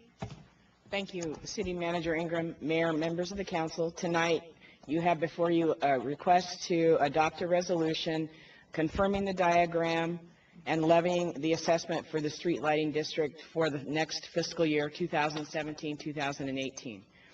We have from Wildan with us tonight, if there's any questions that come up, Beatrice Medina, Gladys Medina, and Tony Thrasher. By way of introduction, at the April 24th, 2017 council meeting, the council already adopted one resolution to place this public hearing on the schedule. The city of Seal Beach has a street lighting district for which we assess commercial businesses and residents throughout the city with an assigned beneficial use. That's part of the engineer's report that's attached. In years past, the cost of the assessment has been maxed out, And so the general fund has actually supported the funding need for the assessment district to the tune of about $56,000. This year, for the first time in the financial impact for the 2017-18 budget, the staff is recommending that shortfall actually be shifted from general fund to the Measure M2 funding, which is allowed per OCTA, the Orange County Transportation Authority. We can use funds from Measure M2 for the same purpose as we can use for highway gas tax. And by doing that, we alleviate the need for the general fund to subsidize the assessment district. And that's staff's recommendation, is to go ahead and approve the resolution to allow the Wildan to put the assessments on the property tax and to approve the funding from the Measure M2 funds. And I'd be happy to answer any questions, as would any of the representatives from Wildan. Madam Mayor? Thank you. Go ahead. I just have a quick question. How does the transfer from the M2 funds work? I mean, is that something that's going to take money away from some other M2 funds that are available, or how does that work exactly? The short answer is that the city has substantial funds available in M2, and so because we're in the budget planning process, we've coordinated with the Public Works Department, and we know for a fact that this money would be available. And we have some compliance that we need to meet for spending these funds within a certain period of time, and this will help us not only eliminate the subsidy from the general fund, but help to ensure that we're spending the funds that we do have on deposit in a timely manner. Yeah, well, that's good. Does OCT have to be notified of that? They don't have to be notified, but before the decision was made and the recommendation, staff actually contacted OCTA to confirm that it was an allowable expenditure per the agreement. Okay, thank you. Good. Okay, is there, our action is to adopt? Public hearing. Well, the public hearing first, and then... Oh, right. Okay, this is a public hearing. Anyone wishing to address the council on street lighting district number 1, please come forward. Public hearing is open. Seeing no one, we'll close the public hearing. And can we have a motion? I'll make a motion if no one else. Second. Okay. I made the motion to adopt.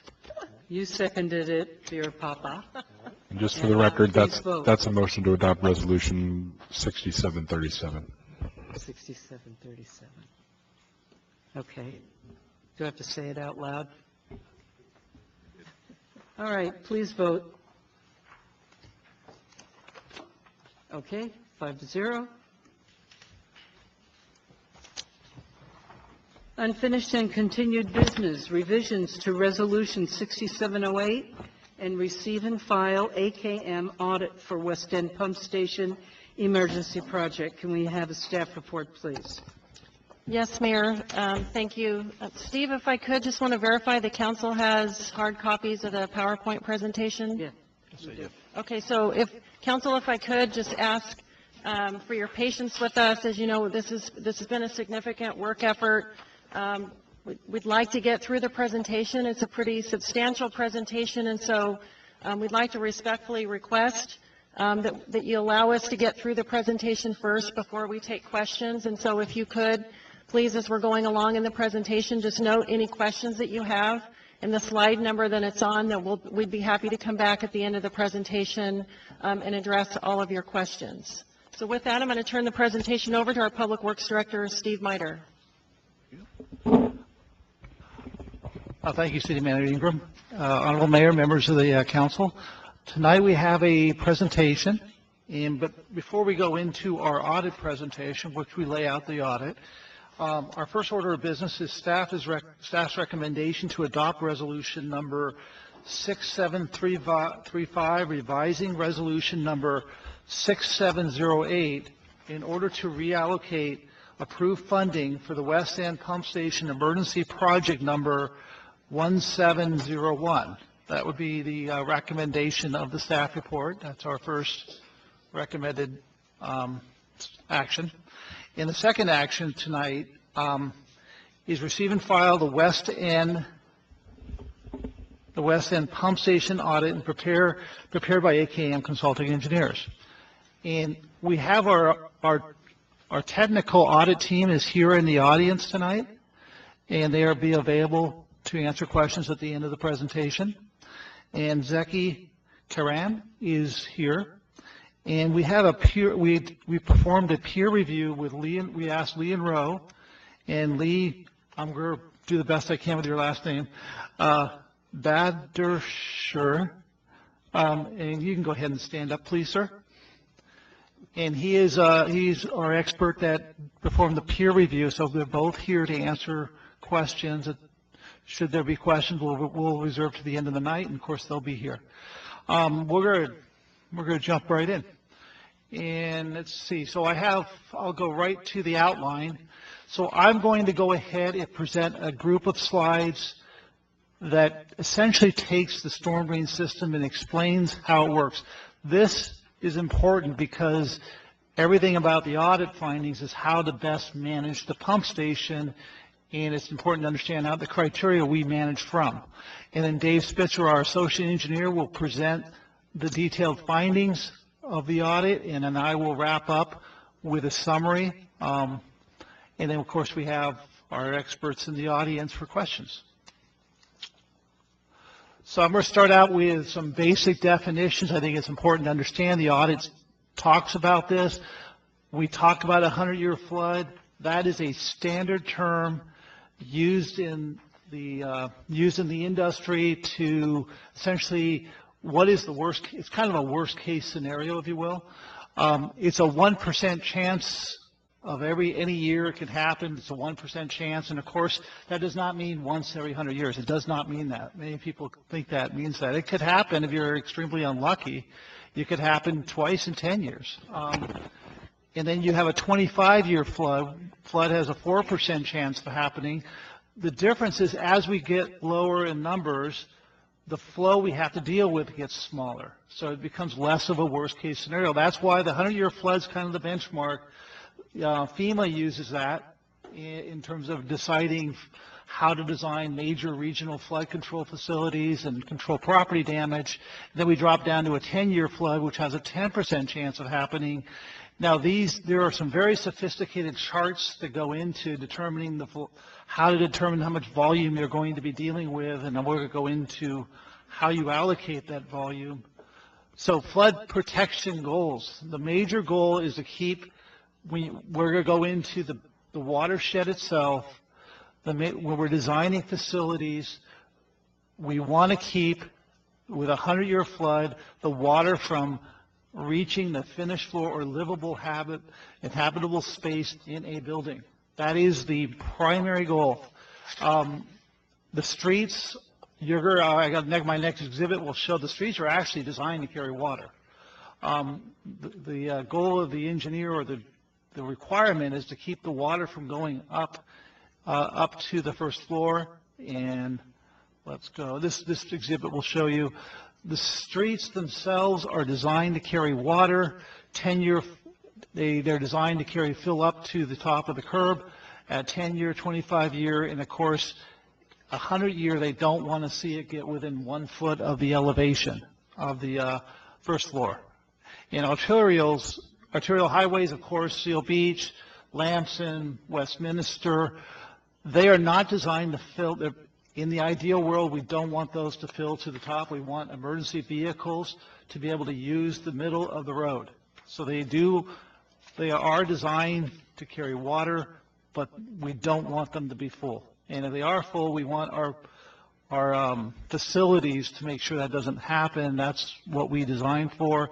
And again, what you're looking at now is you're looking at different colors of the overall city map. Each color represents a watershed basin independent of the other. So think of these as very large, shallow bowls. Water will drop in and it has nowhere to go. So it has a low point, and then we pump it out, or gravity feeds into a channel, or we pump it into the San Gabriel River, as the case down here. And so that is what that shows. This will give you, and the West End pump station is, of course, down at the West End, at the southwest, and and then, of course, this is zeroing in on the Old Town section. These colors are independent water basins. Again, they're big, very large, shallow bowls. Water goes into these bowls, and there's only one way out, be pumped out. And there is the West End pump station. So this is a detail of the West End pump station watershed or basin. What you're seeing is the black line represents the conveyance system or the pipes. And what I have here in water, when water drops into this, and these arrows represent, so once water drops in, it has to go, we have to get it out. It's a bowl, and the pump station's at the lowest set part, and everything's designed to lead the water down to that pump station. That is the lowest point of the bowl. At that point, there's no gravity way out. We have to push it over the levee into the river. That's how the pump station works. It's 173 acres, and that's kind of, the water's going to get into the basin, and it's going to find its way down to the streets, to the pipes, to the pump station, and pumped out into the river. 173 acres. The protection level, if we do our math and do our computer analysis, 100-year at the low point, which is the pump station, 295 cubic feet per second. A 10-year protection is 200 CFS. The pump station, as it currently stands, has 200, roughly, approximately. It varies depending on river level, but it's 200 CFS. The pipe conveyance capacity, and again, that is the black lines you see on there.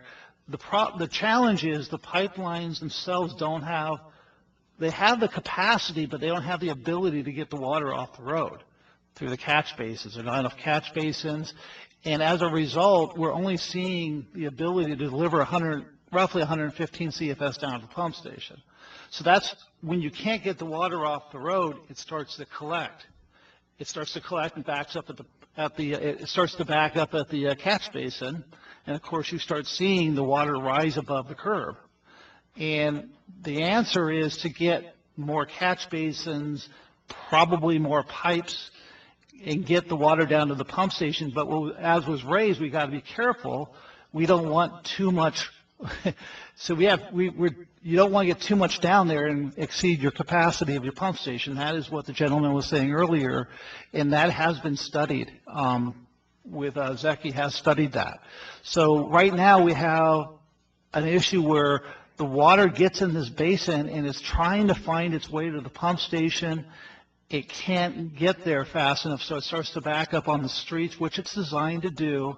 But we want to manage the level of that, and that is what the pump station is there for. So storm drain elements, we talked about, that's the hydraulic analysis, that's how we determine how much flow we're going to deal with. We got open channels, that's where the water can go. Streets and gutters, that's how we get the water down to the pump station or to the pipes. And pipes, that's the underground system, pipes and box culverts. We'll take the water down the street until it starts to overwhelm the street. Then we build pipes and box culverts to get the water off the streets and on down to the pump station. Catch basins and grates, that's how we get the water off the street. And of course, we have pump stations to get the water out of the basin. So we have an audit. Dave will do the next set of slides. Dave Spitz, our associate engineer, will present the next set of slides, but I'm going to go through what the objectives were. I think we had this was a great opportunity for the city to actually take a step back and have some experts look at every part of our operation. How can we enhance it? How can we approach it to be more efficient? So I think this audit was, I think, a very valuable tool for us. So one of the sections is document history of the West End pump station. This pump station has an interesting history, and Zeki has been with this with this history, but it was built in 1959, I have a section on that, and review recent, why I say pump failures, it's pump clogs. So we had the pump stopped working, and it turned out something got clogged in it and it couldn't turn. I think we've looked at every single thing. I think we've got some really good solutions. Evaluate existing equipment, excess condition capabilities. We'll go into a lot of detail on that. Review past maintenance practices and provide recommendation of future maintenance. So this is that particular section, I think, had a really good opportunity to sit down and look at how we do things. Should we be doing it differently? Can we enhance the practices we do already? I think the answer is yes, absolutely. So at this point, I'm going to turn. Oh yes. So pump station history. I'm going to go ahead and give this portion of it. So you're looking at the pump station, and you're looking down on it, and you're looking at the forebay. This is a very small lot. This lot was originally acquired back in 1959 to essentially build a pump station with half the capacity. And go ahead and, so what we have is I'm now standing at the forebay looking at the station. You see that forebay is essentially the collection point. The pipes come in. And that's a very small, shallow forebay for what we're trying to do with this site. What you're looking at is the trash rack. You're looking at a metal building. That's where all the electrical components. And it sits on top of a wet well, which is a concrete structure that goes 14 feet down. That is actually where the pumps work from. They actually hang down in there, and they take water. That's how they get the water to the pump, and it's on out to the river. That wet well is the lowest point in the whole basin by design. So everything's been designed to bring water to that low point. So I'm going to give you a virtual tour here. We're inside the metal building. So the VFDs, variable frequency drives, this is what controls the electricity to the pumps. The pumps have the ability to vary their velocity, and therefore they can pump at different rates, which is critical given the size of the forebay to make it efficient. These are extremely complicated, these are very complicated pieces of equipment, and then Dave will go in a lot more detail. So we have the pump motor, 350 horsepower. It's, as you can see, it's a fairly large piece of equipment. We have two of those. You're seeing the ones in the background behind the picture. And then we also have a pump down below, station wet wells. So the pumps hang down into the what we call the wet well, which is about 14 feet deep. And there's also a small pump down there that actually we call it the sump pump. It keeps the low flow. It deals with the flows that don't quite reach the level of the large pump requirements. So history of this is the history of the pump station, built in '59, had 110 CFS capacity, which when you think about a 100-year flood requires close to 300, significantly under the size of the 100-year protection. Now it's at 200. So in 2007, capital improvement project rebuilt the whole thing, doubled the capacity. They did the best they could with what the land they had, and they basically were able to increase it substantially, but not to the 100-year protection. It cannot do that, not with the horsepower, not with the size lot. They can't. Well, there is a way. This is called the interim pump station. They did come up with a design to give us 100-year protection, and Zaki can go into detail on that. But the cost, it required additional land, and the cost was substantial, so they were not able to move forward with what we call the ultimate design. So we're still working with the interim station. And right now we have a system, the collection system isn't capable of bringing a 100-year storm down to the pump station. And of course, we added the smaller 24.5 horsepower sump pump, and that was part of the improvement. So at this point, in section 3, I will hand it over to Dave. Thank you very much, Steve, and I will apologize in advance. I have a whole lot of information to go over. This is kind of what everybody's been waiting for these last couple months. So I will try and make it as quick as I can, but it will take a little bit of time to go in depth on every single section of this audit. So we're going to go right into it on Section 3, Chronology of Events.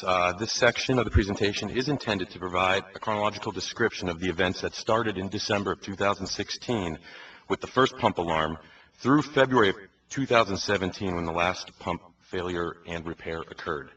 So I'll go over all the actions taken by staff, consultants, and contractors during the rain in December of 16 and early January of 17, the special city council meeting to request funding to fix the pumps, the pump removal, inspection, repairs, reinstallation, and startup, as well as the events that took place later in a storm event of 2017. Okay, so we'll start with rain in 2016. So pump 2 failed to operate when it was called on the night of Wednesday, December 21st, 2016. Just a side note to get into that, that pump had been working about a week prior during a rain event, so it was operating absolutely fine in the way it was supposed to be for the week leading up to December 21st. So maintenance staff responded to the alarm and manually switched the pump operation from pump over to pump 1, which is the other pump. It started and ran satisfactorily through the entire rain event that night. The following day, staff had McDonald Electric, which is a contractor, in to perform a service check on the VFD that ran that second pump, the pump 2 that recorded the failure alarm, because they thought that this might have been the reason why it wasn't working. The contractor's suggestion at the time was to uncouple the motor from the pump to see if the motor could start manually, because if it can, then it probably was not a VFD issue. So maintenance crews did this, and the motor ran fine, eliminating VFD electrical issues as the source of the problems. Crews then attempted to recouple the pump shaft to the motor shaft, but were unable to do so after all the various tests. So at this point, pump 1 is remaining as the lead pump, while pump 2 is inoperational. We're going to move on to the rain at the beginning parts of January 2017. At this time, on January 4th, staff contacted Orange County pump contractors to come out and look at pump 2. These guys are a maintenance contractor that the city's used numerous times in the past. So they scheduled a site visit to come out on the next day, January 5th. Well, that night it was raining on January 4th, and it required pump 1 to operate, which, on another side note, had ran numerous times from late December to early January.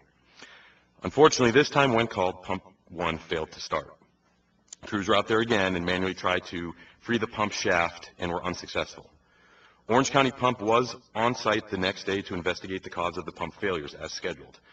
Unfortunately, even Orange County Pump was unable to diagnose the problems at the time. So next, the city had both Cascade Pump Company, who's the pump manufacturer, out to inspect the equipment, along with a company called Flow Services, Inc., who works hand in hand with Cascade Pump. And they were on site the next day. Between those crews, more attempts were made to manually turn each pump unsuccessfully. The contractor inspected the interior of the pump bowls from inside the wet well, while nothing was observed in the pump bowls that would prevent it from turning. Crews noticed that oil was pooled at the head of pump 1. Cascade believed that the problem might have been an internal pump issue, most likely from a seized bearing or other issue, and such a failure would possibly prevent oil from flowing down the pump shaft as it's designed to do, and would overflow into the pump head. So, after full inspections, Cascade and Flow Services advised the city that the only way to potentially repair an internal pump problem, such as a seized bearing, was to remove the pumps from the site and have them repaired at Cascade's manufacturing shop. So the city requested that Cascade and Flow Services combined provide a proposal for the repairs. That proposal, which was for well over $100,000, was submitted to the city on Wednesday, January 11th, 2017. So a special city council meeting was scheduled and then held on January 17th to issue an emergency proclamation and authorize funding expenditures to Flow Services, to Rain for Rent, and to other companies for contingency funding on the pump repairs.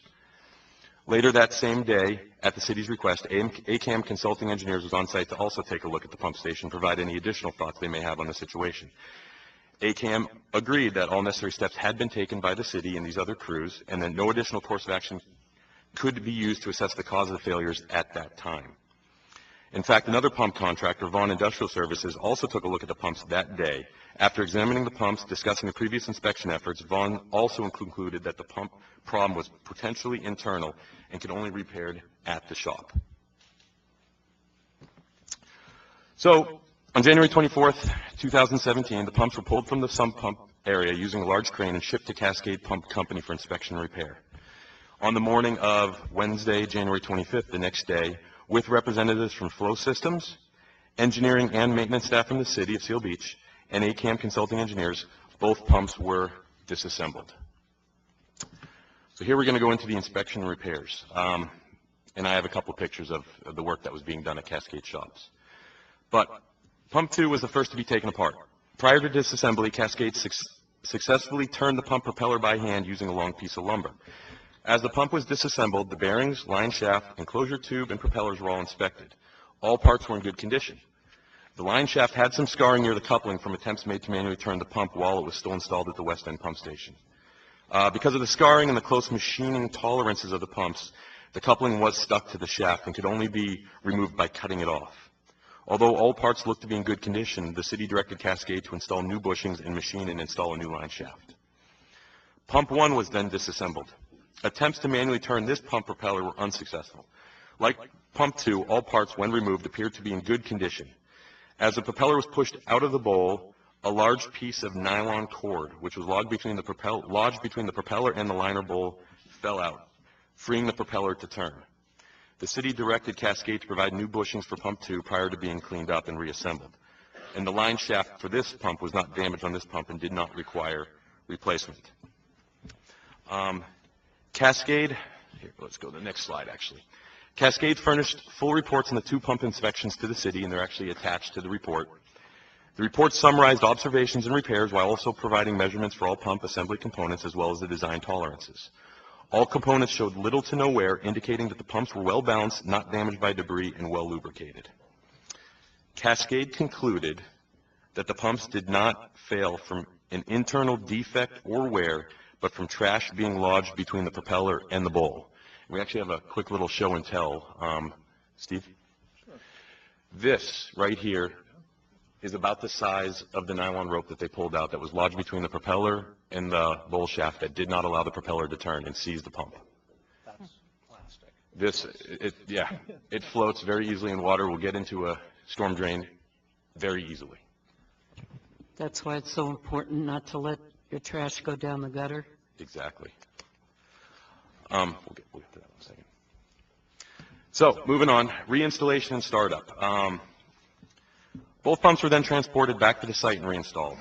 Personnel from Flow Services, from Industrial Technology, which are service technicians for Toshiba and the Toshiba VFDs, city maintenance crews and AKM were all present at the pump station on February 3rd for the startup and testing.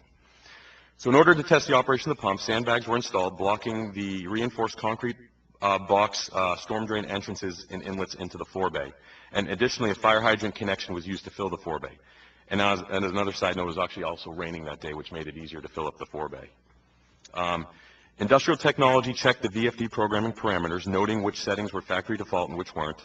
They also checked the alarm history for each drive. Now, no history was available for the newer Pump 1 VFD, but this was due to software changes by Toshiba. Any acknowledged and cleared alarms are no longer stored in the VFD. For Pump 2 VFD, there are 27 alarms still logged into the VFD's computer system since it was installed. Unfortunately, the dates are not known of the specific alarms, as the calendar date and time were never actually programmed into that drive when it was installed.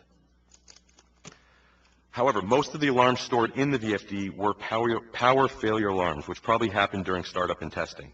There were also 3 overload alarms, likely generated during the seizing of the pump and subsequent tests to restart the pump, and there was a single alarm related to power quality from Edison. So after the forebay was filled, the pump oiler bypass valve was opened and the oil drip rate was adjusted to 10 drips a minute to start the process. The first pump to be tested was Pump 1. During the prelude period, it was observed that the prelude system solenoid valve failed to open. Flow Services checked the operation of both solenoid valves by plugging them directly into a power source, and they both opened fine. Flow Systems wired each solenoid valve overhead to the VFD cabinets for direct power at that time. Pump 1 was called to start. Oil system functioned properly. Pump 1 then took 60 seconds to ramp up to minimum speed at 30 hertz or 50% of full speed. Based on information from Toshiba, the 60-second ramp-up time is the default factory setting for this size of motor. On-site, the ramp-up time was discussed and was decreased from the 60 seconds down to 10 seconds. The pump was started again with the 10-second ramp-up time and operated with no issues. Higher speed settings can create more velocity in the pump bowl to help move debris downstream quicker. Too high of a speed setting, however, could cause short cycling of the pumps, which would reduce its operational life cycle. So it was decided that the minimum speed would be increased from the 30 hertz to 40 hertz, which is about 67% of full speed. Those same ramp-up times and minimum speed settings were programmed into pump 2, and it ran properly during testing. Each pump was operated and tested several times throughout that day over several different start and stop cycles to verify reliable operation, and both pumps operated successfully that day. In the conclusion of the chronological order of events, we're going to talk about the rains that came in February of 2017. We had heavy rains forecasted for around February 17, 2017. That day, there were strong winds present along with periods of heavy rain, mostly later in the evening. All public works staff were patrolling the city, clearing obstructions from catch basins, operating the portable pumps, and responding to fallen tree reports. That day, Pump 1 was set as the lead pump and was operating efficiently all day. At about 5:30 p.m., staff switched the lead pumps from 1 to 2 in order to observe Pump 2 in operation. At approximately 8 p.m., Pump 1 registered a failure alarm, and Pump 2 started automatically as was programmed to do at that point. It was learned that the first pump had failed on a motor overload. Maintenance crews tested Pump 1, but the current on the motor rose to over 700 amps without turning, at which point a call was made to Industrial Technology to discuss that the problem was related to the VFD. Industrial Technology believed that the pump had seized. Again, no attempt was made to test the motor at this time, though, or uncouple the drive from the pump. The city contacted Flow Services to come out and inspect the pump. On Sunday the 19th, Flow Services arrived on site and found plastic bags wedged between the propeller tip and the bowl liner. The pump was manually rotated only a quarter of a turn before it seized up again. Attempts to cut out the bags from the impeller were unsuccessful. Flow Services returned to the pump station on Monday the 20th with all the necessary equipment in order to remove the pump suction bowl to gain better access to the debris in the pump. Flow Services successfully removed the material, preventing the pump from turning, reassembled the bowls, and placed the pump back online.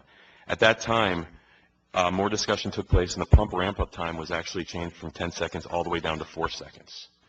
And just a couple of quick pictures of that plastic that was stuck. It's going to be really hard to see in these pictures because it's really small, but there's the plastic, a little piece of plastic that was twisted and turned into almost like a nylon rope type format.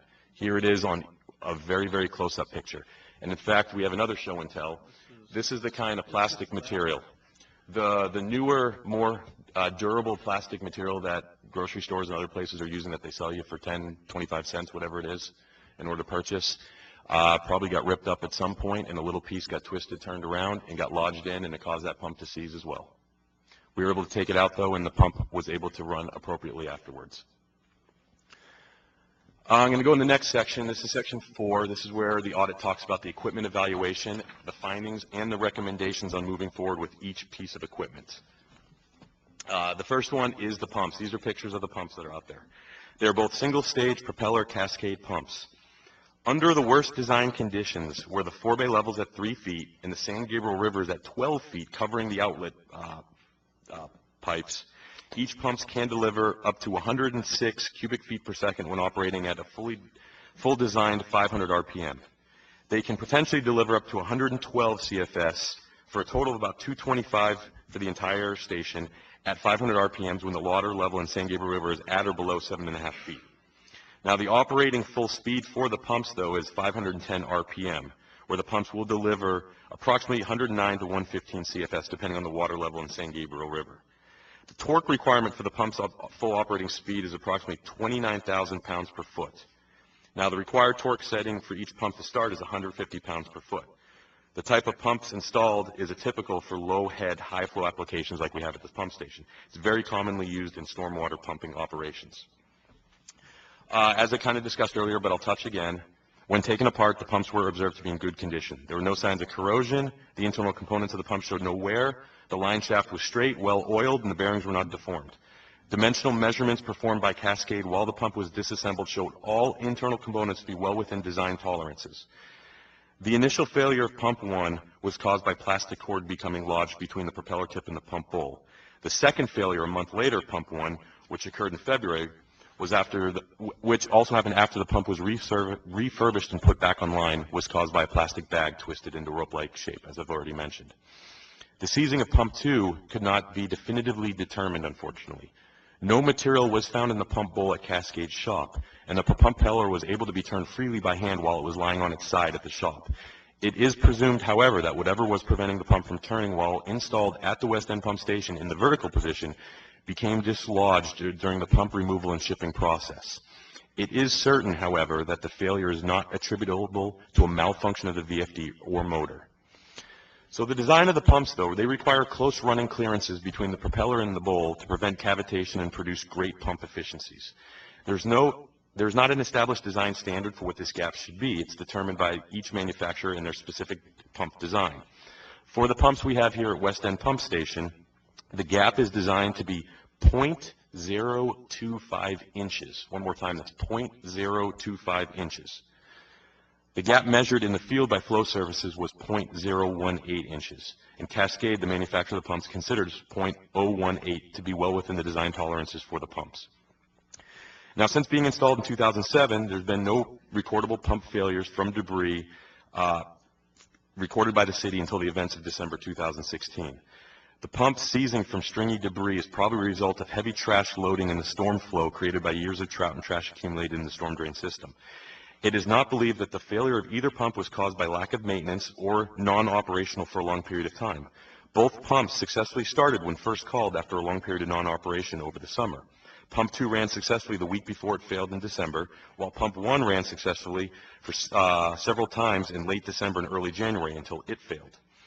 The pumps, however, are designed and are capable of passing large solids and are rated to pass up to a 7-inch diameter sphere through the pumps and through the propellers. However, long boards like 2x4s, rope, or other excessive amounts of debris in the storm flow can and does cause damage and seizing occasionally. During the audit process, there were inquiries to the County of Orange Flood Control District to talk about their pumps and their flood control systems, and they revealed that they have experienced failures due to debris at all of their pump stations in the past. In fact, when the city's pumps were being inspected at Cascade's shop, there was another pump in their shop from the city of Huntington Beach which had seized similarly to Seal Beach's pump number 2. And they were working on both of them at that day. So our recommendations for the pumps. These recommendations are offered to minimize the chance of future failure at the pumps. Not all of these recommendations can be or should be followed, as they could potentially hinder operational aspects of the city's storm control systems in other areas. However, they are good recommendations for improving specific aspects of the pump station. The first being leave catch basin screens in place during the storm season. Patrol flood-prone areas of the city during rain events and ensure catch basin screens are unobstructed. The city's practice has always been to remove those screens at the inlets to catch basins during the winter. It does increase the amount of debris that is collected in the storm drain system that is eventually conveyed to the pump station, but it does help prevent catch basins from becoming obstructed during a rain event, which can lead to localized flooding. So as the city builds more catch basin capacity into our systems, the newer catch basins will be designed with excessive capacity in order to account for the possibility of being partially obstructed by debris during the storm events. Another item is to improve the trash rack at the pump station, close off ungraded openings, and reduce the slot lengths of the existing grates. I'll talk about this more in a couple minutes, too. We can clean the pump station forebay and wet well after every major storm event to prevent the accumulation of trash. Can implement a program to clean accumulated trash from the storm drain system itself. Can inspect the interior of each pump after every storm for debris, remove any foreign material that may be observed, provide permanent wiring to the pump's oil or solenoid systems, valves, and potentially install a small wet well, low-level evacuation pump to drain the wet well in order to help facilitate inspection and maintenance of the pumps. So that's the first part of the pump station, and I apologize for taking a while, but I'll try and get through this really quickly. The second aspect of the pump station, the motors. Each pump is driven by an individual 350 horsepower, 514 RPM motor with full load current draw of 495 amps. These motors are solid shaft type, oil lubricated with a space heater that prevents internal condensation when the pump is not in operation.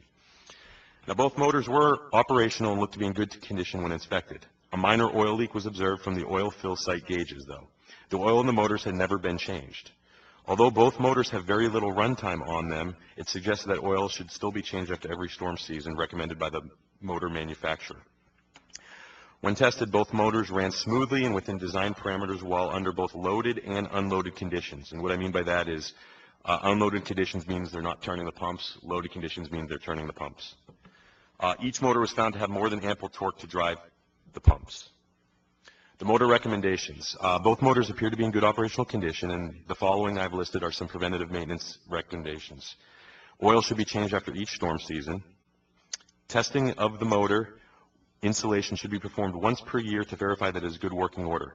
The test should be performed at least 3 months prior to the storm season so that if a problem is discovered, there's ample time so that the motors can be repaired and or reinstalled. And then the oil level sight gauges should be replaced to stop the minor oil leaks inside that have developed. Third piece of equipment. These are the variable frequency drives, otherwise known as VFDs. Each pump is started and its speed modulated by a variable frequency drive. There's a dedicated VFD for each pump. They serve pretty much two purposes. One is motors are starting using much less current that would be required by standard starting contractor, which can drop to 6 times the motor's full current rating. For large motors like the ones at West End Pump Station, Edison requires a reduced voltage starting method to prevent voltage drop and the resulting flickering that could happen in the service area once they're started. Second reason VFDs are used to control the pumps in the operation is that the pumping rate can be adjusted to match the inflow rate. It reduces the on-off cycling of the pumps, and this on-off cycling can be hard on the electrical and mechanical equipment, reducing their service lives considerably. It is a much more efficient means of pumping storm water to have a VFD. The Pump 2 VFD was installed in 2014, and the Pump 1 VFD was installed in 2016. As I mentioned previous, due to software changes by Toshiba, Pump 1's VFD does not store historical alarms. Now, Pump 2 does, and of the 27 alarms logged, almost all were power failure. During startup of the rebuilt pumps in February, it was observed that the ramp-up time was 60 seconds, which is Toshiba's factory default setting for this size of motor. Now, slower ramp-up times can increase the chance for debris to become entangled within the pump propellers. This is one of the reasons why, during discussions, the setting was changed to 10 seconds, and then later actually reduced to 4 settings, so that material can be evacuated very quickly through the pumps during startup. Now, as I mentioned before, it helps to get the equipment through. However, the quick startup will increase the amount of cycling and potentially significantly reduce the life cycle for the machineries. We also observed the pump's minimum speed setting, which was at 50% of full. To help mitigate future obstructions, the speed setting was increased to 67% of full, which is about 344 RPMs. This is for the startup. This will increase the pump cycling. Again, I mentioned that many times. It increases the pump cycling, but it does help to move debris through the pumps more quickly. The recommendations for the VFDs, again, they're both in good working operational condition, but preventative maintenance that is recommended is reprogramming Pump 1's VFD to eliminate potential over-torque alarms, which happen more often than they should be.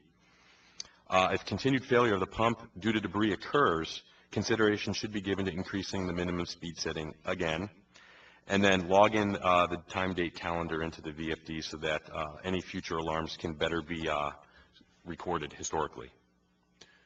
Getting through this equipment, the next one is the control systems, those red pieces of equipment you see on the wall in the pictures. What these are Mercal 555 programmable logic controllers, or PLCs. They are used to start and stop and command the speed of the pumps. So what happens here is the control panel receives a level measurement signal from an ultrasonic level transducer, which is located in the forebay itself. The pumps are then started at pre-programmed levels, and when started, the pumps ramp up to its pre-programmed minimum operating speed.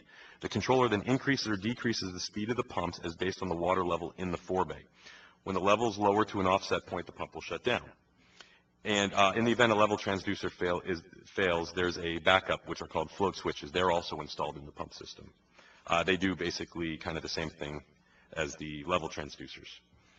Now, each pump has its own dedicated control panel and level sensor, providing complete redundancy.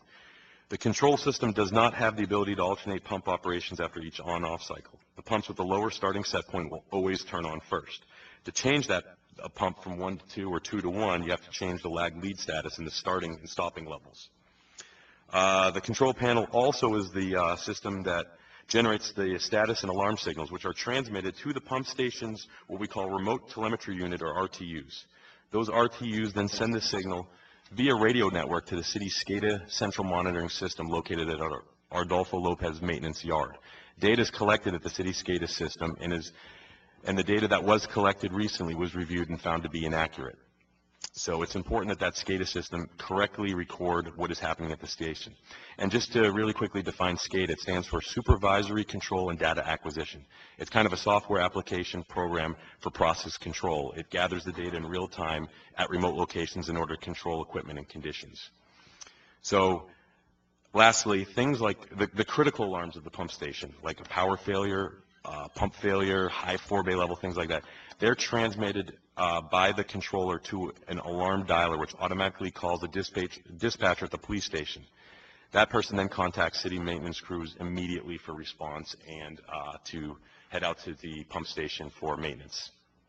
The recommendations for the control systems, again, as I've mentioned on a lot of the other equipment, they are in good operational condition, except for the SCADA system. The recommendations are to program the Mercal panels to provide automatic pump alternations between the two pumps, verify that the backup flow systems is in perfect operational condition, and have the city's SCADA consultant or an independent consultant review and correct the cause of inaccurate data being collected at the city's SCADA central monitoring station. I'll go quickly through these next couple. The generator at the station is a 350 kilowatt Caterpillar emergency generator powered by an automatic transfer switch. It is powerful enough to operate one of the two pumps. If the automatic transfer switch happens to sense low voltage, phase loss, high voltage, or total power loss, it will call on the generator start and operate one of the pumps. It wasn't tested as part of this audit because it wasn't part of any of the equipment that did not work or failed. But we can say that it's tested weekly by staff under non-load conditions to make sure it's in operation. The recommendations under the audit for the generator are to test it once per year with loaded conditions to verify that it is running properly and can run one of the pump under fully loaded conditions. The last piece of equipment at the pump station to discuss is those trash racks that you can see in front. It's the original device that was installed back in 1959. It was not upgraded in 2007 as part of the interim improvements due to budget limitations at the time. It's constructed of galvanized steel, inclined at an angle approximately 45 degrees. The grates are attached to a galvanized steel frame. The lower level of the grates are hinged to allow access to the pumps. The openings are approximately 36 inches long by 3 inches wide. While the design of the trash rack was in compliance when it was built, under today's design parameters, the openings are much larger than what they would be under a new design, which is typically around 6 inches by 4 inches. So because trash and debris is a problem at the pump station, the recommendation is that the openings on the lower rack be closer together and catch more debris. Potentially 2-inch by 3-inch openings are recommended. It can be accomplished by welding bars across the existing rack or replacing the entire trash rack with a new manufactured grating with smaller openings. Same thing for the middle level of the trash rack, and to the degree, same thing for the upper level of the trash rack. The openings are recommended to be smaller in size. I think I kind of skipped ahead to the recommendations, but basically recommendations are to modify or replace the existing trash rack grates to reduce the current slot openings. And then there's some locations at the very bottom and on the sides which are completely open, and the recommendations are to seal those openings completely. We've gone through the events that took place. We've gone through the equipment, and the next section I want to go through is the maintenance program evaluation. So the city's maintenance program includes weekly inspections of the pump station. At that time, what staff does, they check and refill oil in the oil reservoirs. They log pump run times. They log 4-bay water levels. They log generator run times, battery status, oil pressure, oil level, coolant level.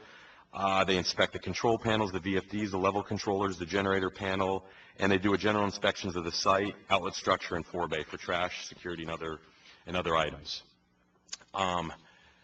Per the audit, the recommended maintenance program, and I have most of it listed up there on the screen, there's a lot of items that are recommended. Just to run through them, they recommend manually exercising pumps once per month. They can be run safely with no water for a period of about a minute, maybe a little longer. But when operating, make sure that the forebay level is lower than the pump inlet so there's no damaging vibration or cavitation to the pumps. They recommend cleaning the pump forebay and trash rack of debris prior to the storm season before October. Inspect the bowls for the presence of debris and make sure that each pump is operational. Changing the motor oil once per year. There's checking the motors annually to determine if there's any insulation degradation that could require service. Annually test the natural gas generator with full load bank. Test the float switch operation. Clean the level of transducer heads once per month. Verify that each is measuring accurately. They recommend potentially triggering the alarms once per month just to verify that the alarm dialer is working properly. Checking the flap gates at the outlet structures to verify that they close and open properly. And then follow preventative maintenance recommendations contained in the operation and maintenance manuals for each piece of equipment. The recommended maintenance now for the storm drain systems, basically this is to verify the catch basin screens are in place monthly, remove trash as necessary. Again, potentially leave the catch basin screens in place year-round, and patrolling the whole city during all rain events to make sure that they don't become obstructed, and implement a program to video inspect the storm drains for debris, and then camera and then potentially water and jet the storm drains to clean debris out of them. And the third part and last part of the recommended maintenance program is operator training. Now, regular operator training is essential to ensure that the equipment is properly maintained and operated. It is recommended the operators receive annual training on all pieces of major equipment.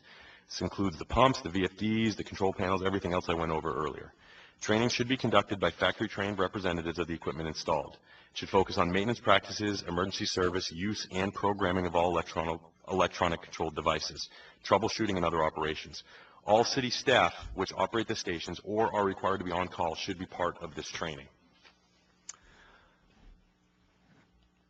Okay, as we mentioned earlier, staff said that they would provide the council with a third-party peer review of the ACAM audit once it was complete. So staff wanted to consult with a firm that had an extensive history with the design of storm drain pump stations and review of storm drain pump stations in the Southern California area. Again, I hope I say his last name right, but Lee Battershare of Lee & Rowe, Inc. has been working in the storm drain pump station design industry for over 30 years. He's a registered civil engineer, control systems engineer, and electrical engineer. He has extensive knowledge in the engineering, design, and plan check services, as well as third-party peer reviews of pump stations throughout Southern California. So his vast knowledge and experience solidified the selection of his company for the third-party review. Their results. It's kind of a couple of items, and I'll just go over the results of the evaluation. First part was for the pump startup time. The ramp-up time for the pumps, as I mentioned before, were reduced from 60 seconds to 10 and then further to 4 seconds.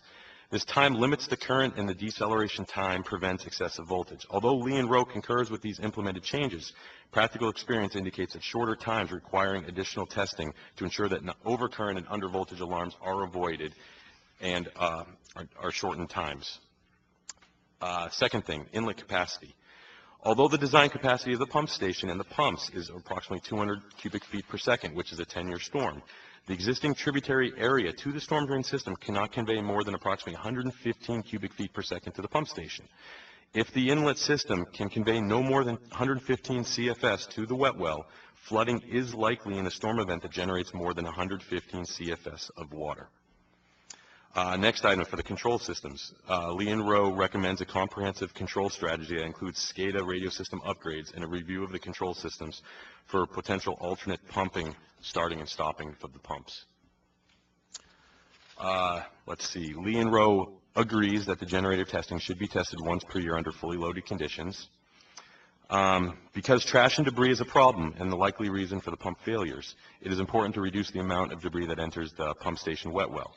So Lee & Rowe concurs with ACAM's recommendations to either replace or make improvements to the inlet trash rack. And then lastly, under maintenance, ACAM recommended the city conduct operator training on a regular basis to ensure the equipment is properly maintained and operated. Lee & Rowe believes that ACAM's maintenance practice recommendations are very reasonable and prudent. I'm sorry I talked a long time, but I'm through my section. I'm going to give it back to my boss for a final summary.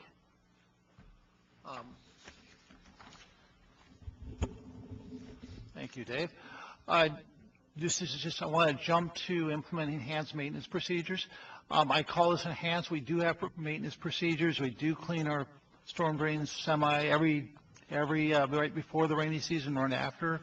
We do clean catch basins twice a year. So we are going to we're actually demoing a camera. How can we do this better? Vendors coming out.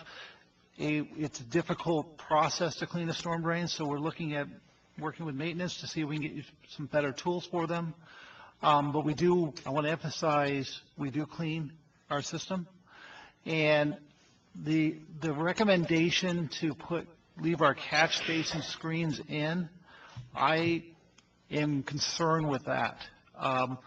We don't want to eliminate one problem and create a localized flood, and that's a real danger. So what I will be doing is working with the design team. We recently built the latest section of storm drain we built. There's new catch basins that have screens built into it with a bypass, so you can catch the trash and not interfere with the flow. We already have a challenge getting water out of our streets. The last thing we want to do is have some kind of obstruction there. That can be catastrophic. So I am going to be looking at a possibility of a grant to start rebuilding our catch basins. These catch basins, the state-of-the-art catch basins, are like $20,000 each. So as we build new storm drains, we'll build new catch basins which have this in there. But the existing catch basins really don't lend themselves to that because they're just too small. So that's one of the items that I do take exception to the audit, and I think we're going to be really careful how we implement. And I'll work carefully with the maintenance team to make sure we implement as best we can to manage the trash, but we don't want an unintended consequence. So that's, and then of course initiate a comprehensive training program. We're going to move forward on a SCADA system, comprehensive repair, and that concludes our presentation. Are there questions? All right, that was overwhelming.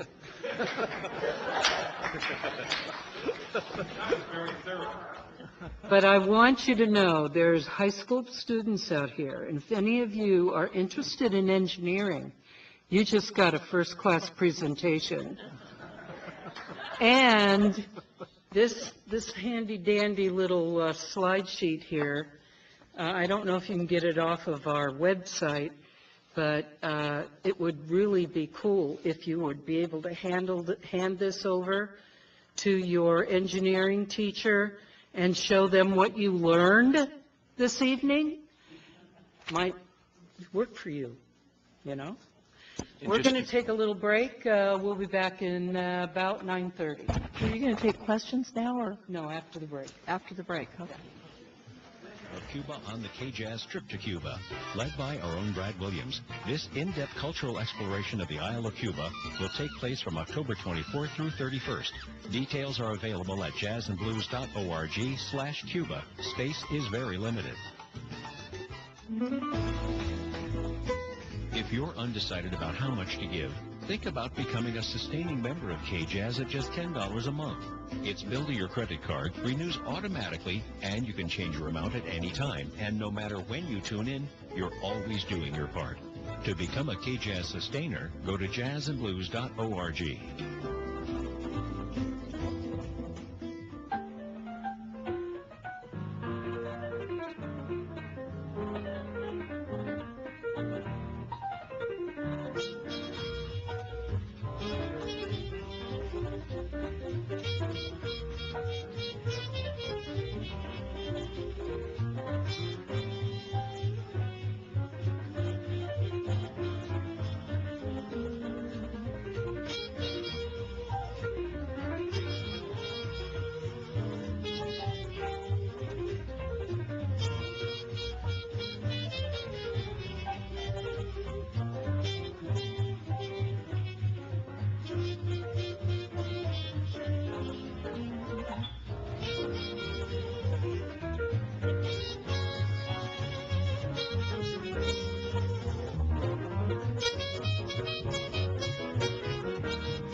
the question portion of, Mayor Moscovic, can you wait one moment for Robin?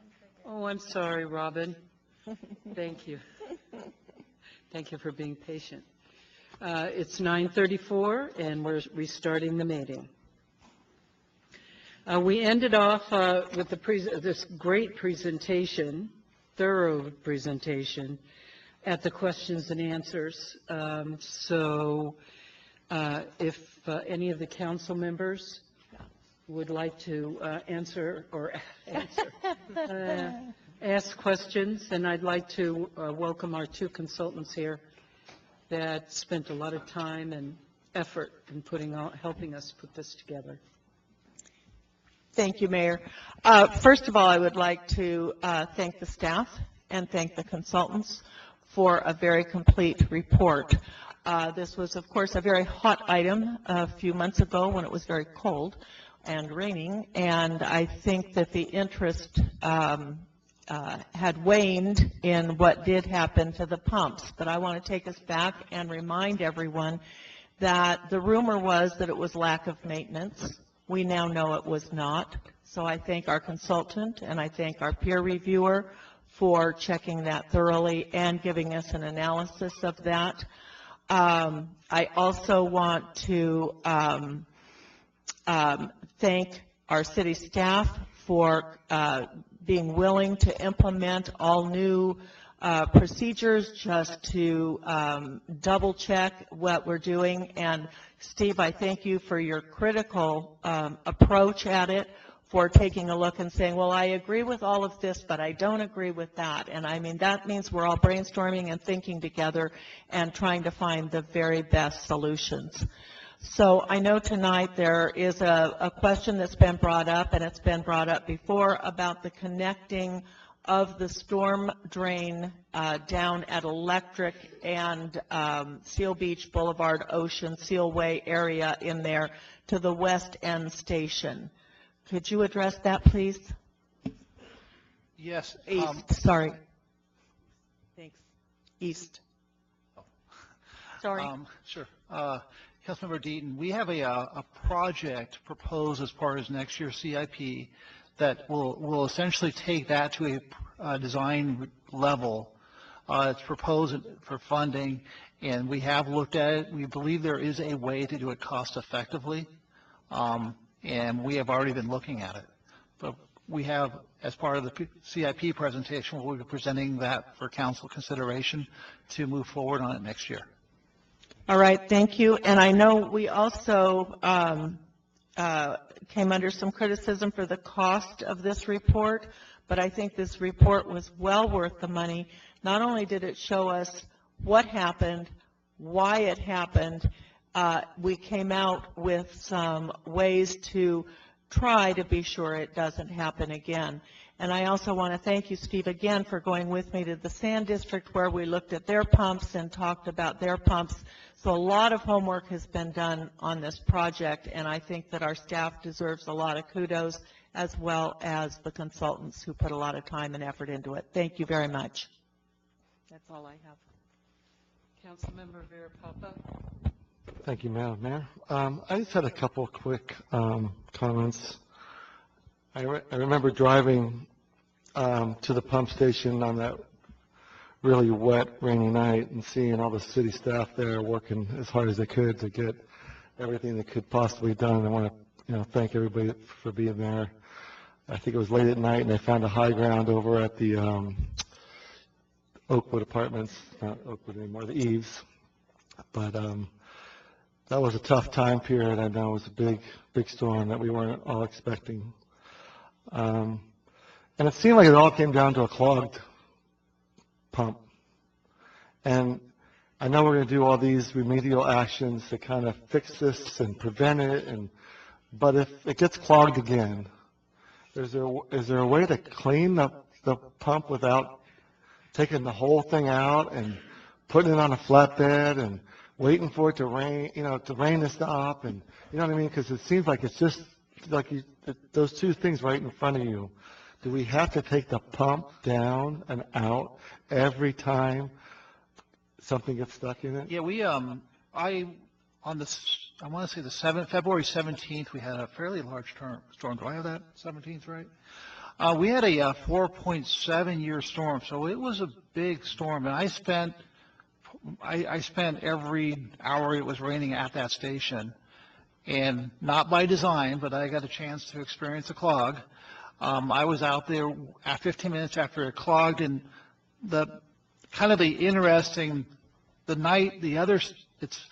that one clog, everything worked exactly as planned. All the pieces came into play. The station clogged, it called us an emergency. Number two pump took over as designed.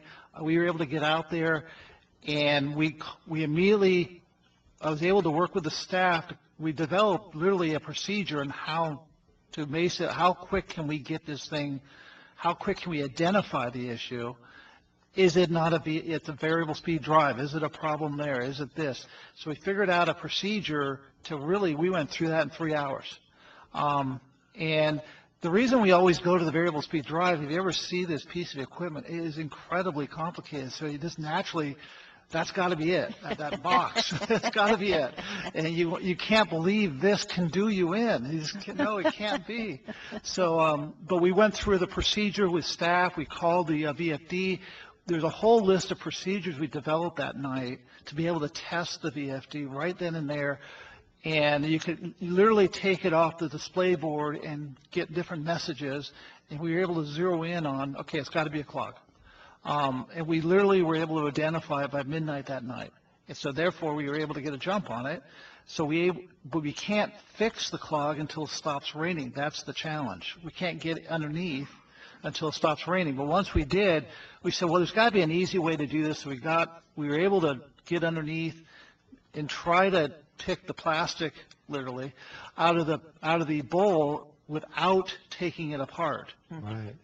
We weren't successful. It was amazing how tight those clearances, what we learned is the clearances are so tight, we couldn't get it out of there. We couldn't reach up high enough in there. So the next day we took what we call the bowl. We just literally took it apart. It took 4 hours to do, and you just take it apart and it drops in. It was really easy to clean. What we learned from that is just go straight to that step. So that means we have the procedures on how to rule out electronic issues, and now we actually have a procedure on how to fix it, how to drop the bowl and fix it in 4 hours. Now the downside is on the clog you have to have no rain. So you have to have you have to empty it out. There can't be water coming down the pipe. So that's the downside. But we did learn a lot from that. So we were able to fix that in a day. So we got it down to a day. If the weather cooperates, we can do it in a day. And we actually had an opportunity with that experience to go through a procedure and some very hands-on training with our operations staff and our consultants. So it can be done very quickly. Now, this was a problem. This apparently was not fixable in the field. I was told that this got jammed in there so tight that, not this particular piece of rope, but that rope that got in there was so tight that the odds are you probably had to yank it out, but we could have left one in. The clog is the issue if it gets jammed in. This kind of got into the shaft apparently. That's what I was understood, but that one probably had to be taken out. But I'd say 90% of the time it can be fixed in the field. After it stops raining. After it stops raining. Then you just take it down, take it apart. Now, we were kind of looking at, it's complicated enough and it requires some pretty specialized tools that we probably don't want to take it in-house. We would have experts, contractors who are on call and bring them out and have them drop the bowl. We call it drop the bowl, but there's some it's pretty specialized equipment, and we may or may not have the right tools. So I've got to look at, is it practical for us to do it? We have the training, and we can do it. We have the skill, but we may not have the tools necessary. Steve, I know one of the things that you and I have talked about is perhaps increasing those clearances. What did you decide about that or think about that so that the clogs would be less likely to occur when the trash went through? I talked to AKM about that. They did talk to Cascade. Zaki, do you have any comments on that?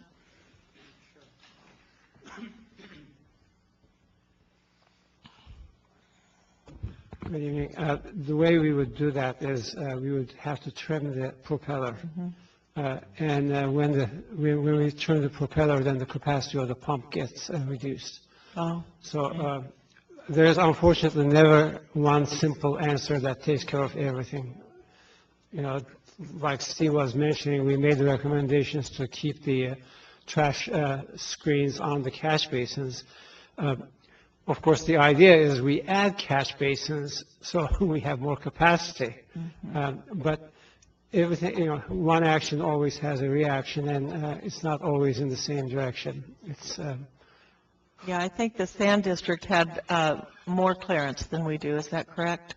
Yeah. Yeah, they do, but their efficiency is like 75% compared to ours. Yeah. It's in the 90s, I believe. Which pumps are we? They're sanitation district pumps. I think they use the latest pumps that they were using were screw centrifugal pumps. That would make sense, yeah. Yeah. And those are designed for handling sewage, and they do much better with trash. However, their capacities are not large enough for stormwater pumping applications. They work great with sewage. Okay, thank you. Sure. Steve, we also talked about, I remember before, I had brought up collaborating with the Orange County Flood Control District. They have a pump on the east side. We've mentioned that earlier. Is there any similarities that we can, lessons learned or any discussion with them on how their system works and what would be some best practices? Yeah, we did reach out as part of the audit, and I'm sorry. You might want to stay up there. But we reached out, the team reached out to the county flood, and we were using them to help us create or enhance our maintenance procedure. Go ahead, Zaki. The county upgraded that pump station, I believe, in 1996. Actually, the design engineer was for the Orange County Flood Control District was my student from Long Beach State. It's going back to the 1970s. I'll date myself. But I think their trash rack is a lot tighter than ours, and that may be one of the reasons. We need to consider the tributary area. I think we have a lot more trees, eucalyptus trees, in the tributary area of the West End pump station. We have, as a company, we have designed stormwater pump stations for Orange County Flood Control District and Los Angeles County Flood Control District. These pumps are very, very standard. And as David mentioned in the report, Orange County Flood Control District has experienced failures of their pumps because of debris. And there was one pump from the city of Huntington Beach when we were at the Cascades plant on January 25th, that Wednesday, that has suffered the same consequence as one of our pumps. Again, both of those pumps, when they were laid on their side, whatever was blocking them got dislodged, and they were able to be turned by hand. The shafts were able to be turned. It's really our best bet is to minimize the possibility of trash getting into the pump stations. There was some discussion about the inflow and outflow capacities. Is it 150, 115? Okay, the calculated capacity is 115, and it is primarily dictated by the size of some of the tributary storm drains, but more the lack of catch basins. That's usually, we just did a study for the city of Long Beach, their west side, and they suffer the same problem. In fact, their storm drains have capacity, but there's enough catch basins to get the flow into the storm drains. And that's really our biggest problem. Right. Now, of course, the system is being extended upstream. The largest storm drains were the double 6 by 3 foot 3 boxes that go into the pump station. That that facility has a capacity of 200 CFS. It can get 200 CFS into that pump station, and that's why we designed it for that capacity. Now, again, we have to extend it upstream and build enough catch basins to collect that amount of flow and bring it to the pump station. And the discharge, is it? Okay, the discharge is limited. It was set at 148 CFS because at the time there wasn't sufficient funding to replace all the discharge pipes. There's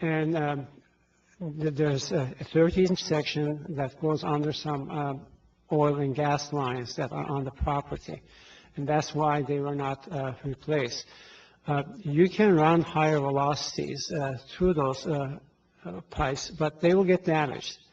And I seen, we were called to Long Beach, and I looked at one of their pump stations where their discharge pipes are smaller than they should be, and you see the damage in the discharge pipe. It had been repaired, and it can be repaired, but the thing to do as part of our upcoming work is to look at replacing the smaller pipes, at the pumps, the discharge pipes at the pump station.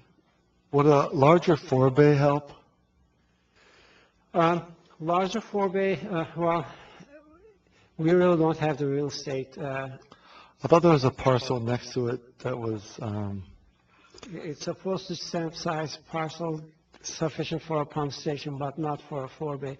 One of our big problems is, we have recently completed 2 projects for the city of Cypress where we built actually inline, what we call inline detention basins. They have shallow facilities just like yours are, okay? And these pump stations are between 2 houses, and the property is 30 feet wide. Okay, so it's almost, again, I feel myself, my hands locked behind, handcuffed behind me, and I'm going to war. But in that case, we were able to handle it, basically provided the storage capacity in a large box culvert under the road. We have 11 houses and 4 mobile homes over that line. I cannot lower it. So if I could lower it, then I could give you a lot more. Well, our 4 bays have trapezoidal sides. Is that like for a reason? Is that design, or would a vertical wall be, more efficient or sufficient? It would, Mr. Verapapa, I think it would gain us maybe just a few seconds of storage. The one that we most recently completed for Orange County Flood Control District is called the Hasser Basin and Pump Station, and it has a 250 acre-foot storage area, a storage basin behind it. It's, the free. How does that help us? I'm sorry? I said, how does that help us? No, I know. What I'm saying is we don't have the real estate over here to create the size of basin that would help us. Sure. All right. Well, I think it's something that we're not done talking about, and we'll probably revisit it next early fall or late summer. So, thank you. And there are alternatives. There are other things that can be done, and we can take a look at those along with the upcoming. Absolutely. Look at how problems should be solved. Okay. All right. Well, thank you. You're welcome. Councilmember Moore, I could see you're copiously taking notes. I don't know. I'd like to just echo that I think the city did a great job on the audit, and thank you, and the auditors as well. And I was going to ask, actually, Mike Verapapa the same question he was asking about if we know that trash is the reason, or that these pumps get stuck, that basically, why would we focus on that before we have to remove the whole pump? And so it's the same question, but I think it's important that maybe if something goes wrong, that we look at that first and try to resolve that. And then related to that is on the pump recommendations, you have install a small wet well low-level evacuation pump. Is that for that reason? That is correct. What we found is we actually have 3 pumps. We have 2 big pumps that can take us from 4 feet, and then we have what we call essentially a sump pump. It's like a duty pump. It sits there in the wet well, and it starts working at 2 feet. So it takes us between 2 and 4 feet of depth. And that pump, stormwater systems are always collecting water from, even non-storm water is always going in there, overflow, overspray. It's amazing how that accumulates. So we're always draining that wet well. That's what that pump is doing. So let's say we want to get in there and we want to start inspecting these pumps as part of our enhanced maintenance.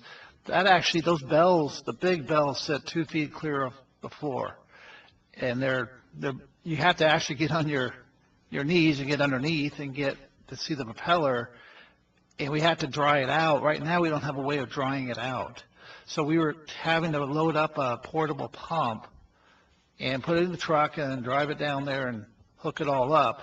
I would like to get it to a point where we can just flip a switch and dry that basin out quickly so we can get in there and do the inspections. That was the thought. It was actually very difficult to inspect those pumps as we are bringing these new procedures in place. That's one thing we learned. Okay.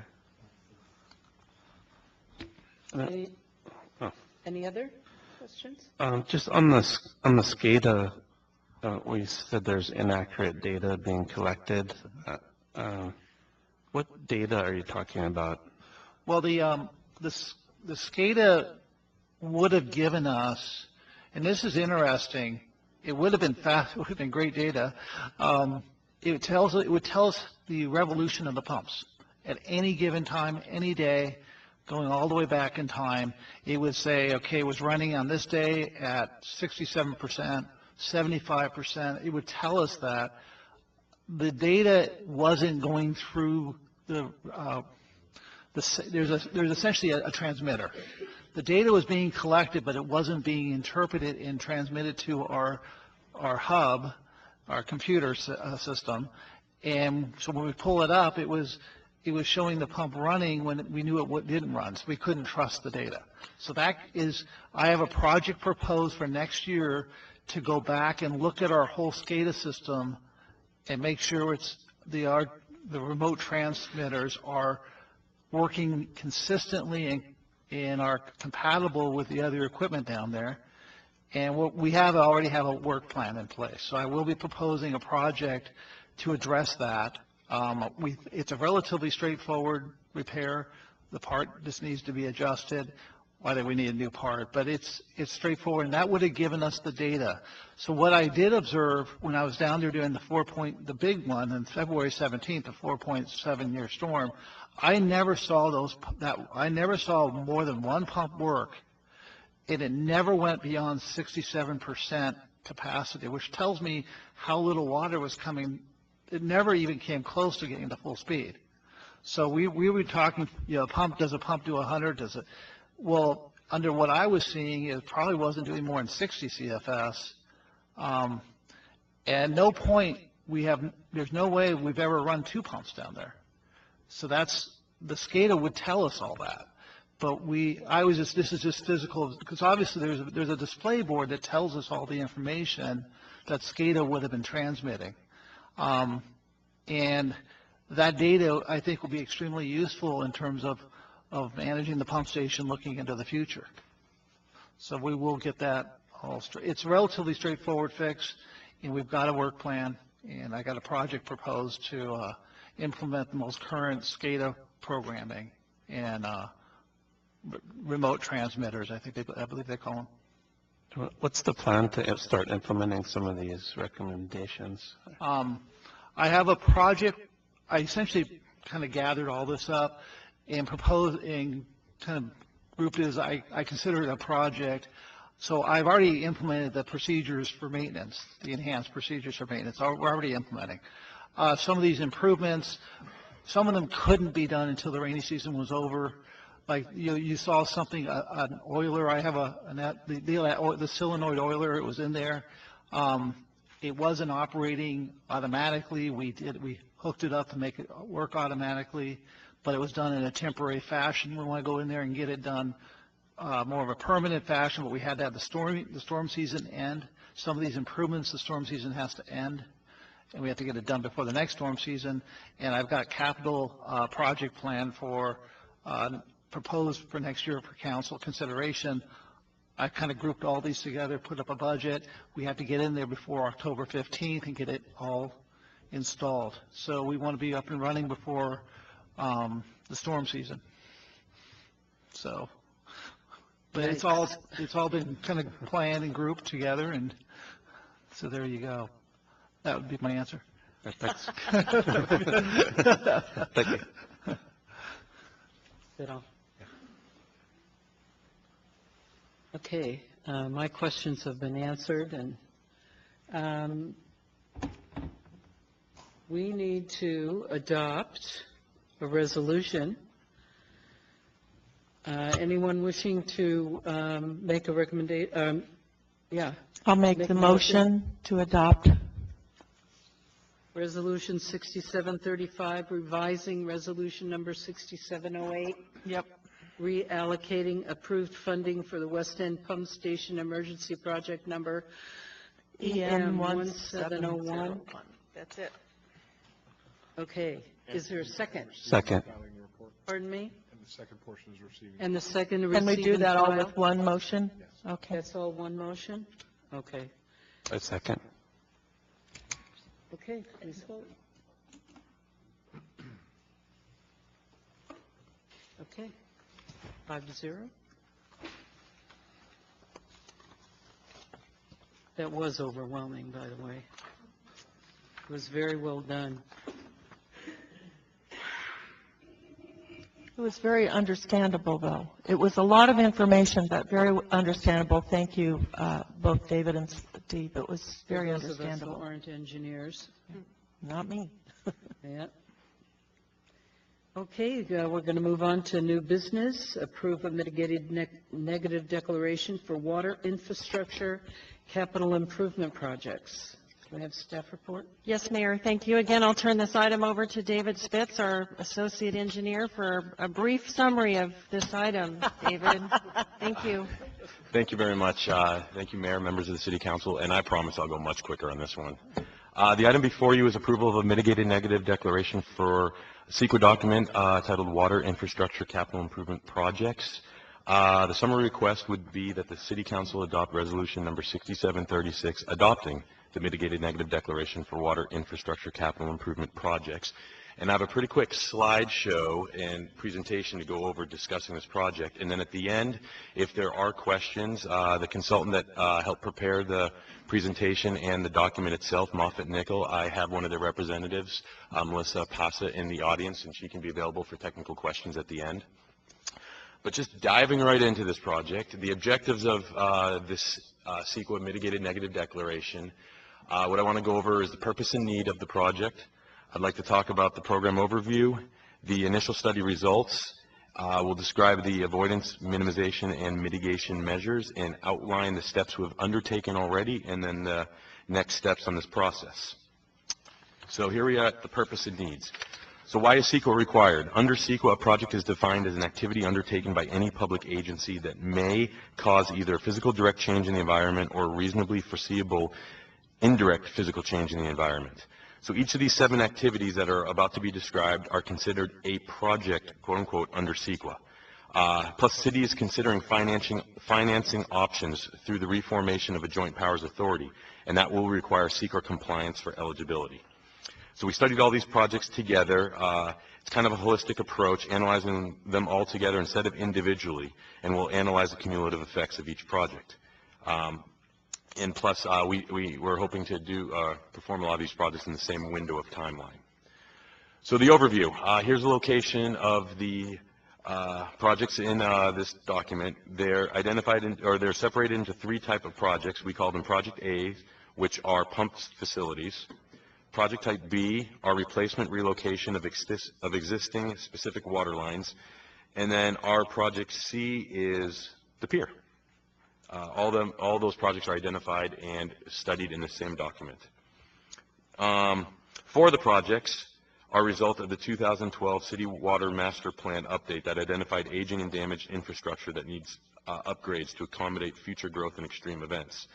Two of the projects are a result of the 405 improvements by Caltrans and OCTA, and then the third type of project, the pier, is necessary due to the pier fire that happened in May 2016, caused structural damage to the end of the pier.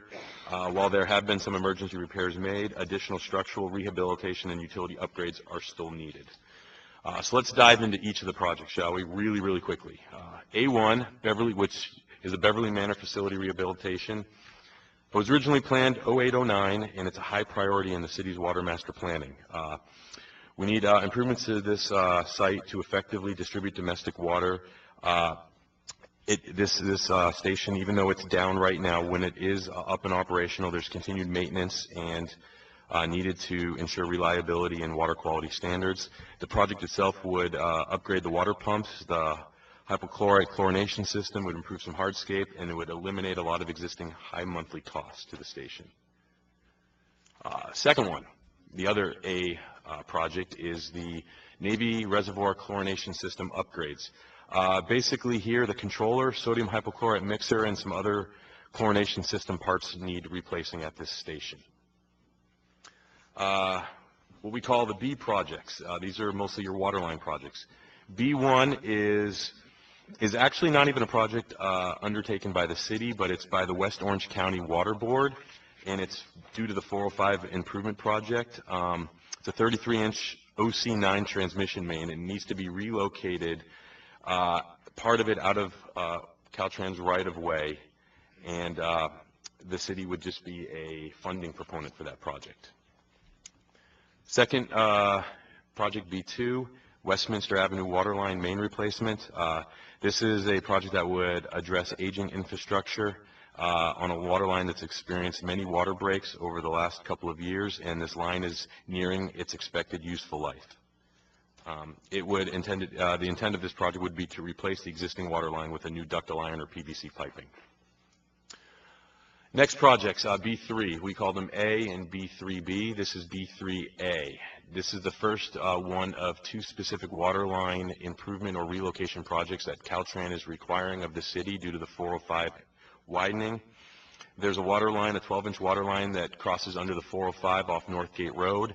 This project just needs to have its encasement extended to the extent of the new Caltrans right-of-way. The second project due to the 405 widening is off Bolsa Chica. There's a stretch of water line that runs parallel under the right-of-way of the Caltrans 405 roadway, and Caltrans design standards require that that part of the line that is in parallel be relocated outside of their right-of-way. They do not allow parallel facilities inside the right-of-way, only a perpendicular. So that stretch, you kind of see it right here, would need to be relocated about 50 feet south. Again, this would be a project that the city would just be funding, and OCTA would be doing the actual construction. The last B project is Lanson Avenue. Similar to Westminster, it's a water line that has pretty much outlasted its useful life and is experiencing major deterioration. The city proposes to replace the existing line with a new ductile iron or PVC piping. And then the last project covered under CEQA, this CEQA document, is our pier. The pier requires some structural repairs and upgrades to maintain integrity and address aging infrastructure. Most of the repairs would be in-kind replacement of structural components to address damaged timber piles, damaged or missing pile wraps, cracked concrete encastements, corrosion of straps, piles, and loose pile brace connections. Most of the utilities would be replaced completely by this project, and the decking at the end of the pier would be replaced as well. Moving on, the purpose of the document is to address all these projects and address any potential impacts that the construction or future operations of these lines would experience on the environment. So among these 7 projects, various measures were identified, and there's 9 categories that were identified that through mitigation measures we can minimize the impacts to the environment. There's a whole lot of other types of environmental significance that were reviewed as part of the CEQA document. A lot of the areas looked into, the document identified that there are no impacts due to these projects, and then the ones I just mentioned, there are a less than significant impact, especially with mitigation measures that are outlined in the document when they are implemented. All right, moving on. Quick summary. All right, so where we're at in the whole process. This document has been circulated to the public. The dates of circulation were March 7th to April 5th. Comments were received from different government agencies and outside agencies. The study was finalized using these comments. This secret document was brought before the city's Environmental Quality Control Board on March 22nd, where they were able to review the document. Should this document be adopted, the next step would be the city would file a notice of determination with the county, and then it would be a recordable document. And then, again, part of the use for this is before we can potentially look at funding options for any of these 7 type of projects, we need to have a secret document in place to take the next steps. So I know I ran through it. Hopefully it was pretty quick. If anybody has any questions, we are available for answers. Questions? Madam Go Mayor. right ahead. Just briefly, is A1 not currently in operation, the Beverly Manor? That is correct, and there's a lot of information behind the reason it's not in operation. It was originally taken down when the reservoir had its damage, because the way that station, it's a booster station and a pump station all in one, and what happens is the wells draw water from the ground, they pipe that water into the reservoir, and then from the reservoir, the booster part of the booster station pumps it into the city system. So both the wells had to be taken off of operation while we were working on the reservoir. Once the reservoir was complete, there had been discussions with OCTA about other utility lines potentially utilizing that property. And if that does happen, the station would need to be taken offline again. So it's kind of best just to keep it offline until those decisions are made. All right. In B1, that's not entirely within the city limits, right? But we're responsible for the funding on that? No, that is correct. The entire line itself is actually outside city limits. I believe it's in the city of Westminster. Right. But the line itself is a shared import water line that 5 different cities utilize in order to get import water from Metropolitan through Municipal Water District of Orange County.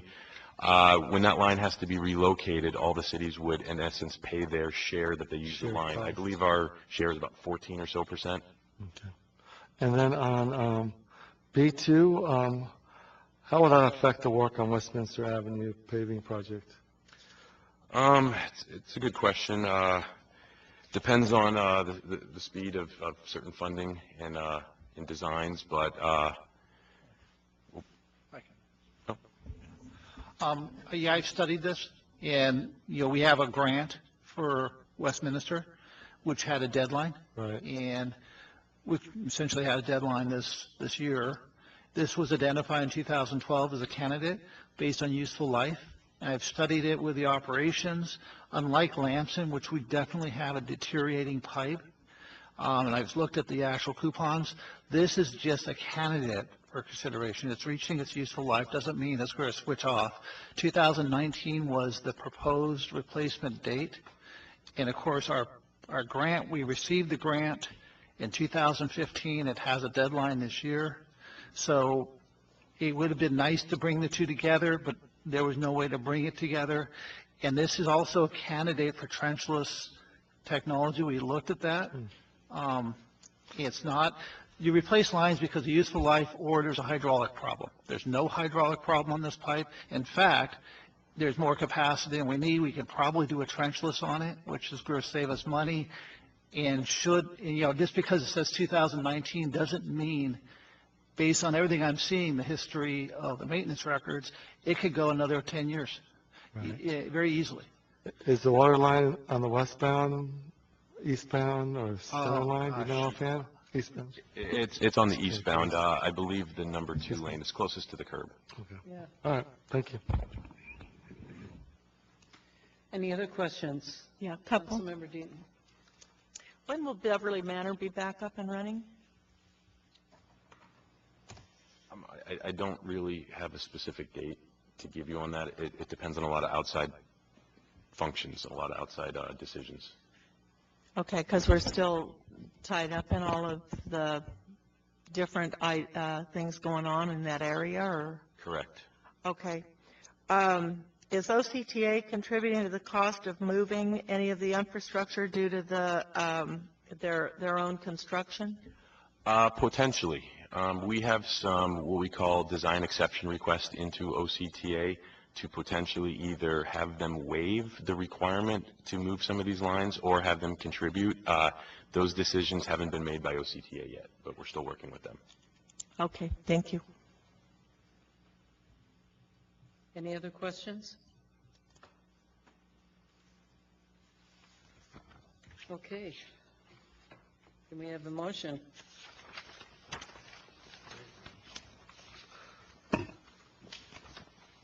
Somebody make a motion. Go ahead.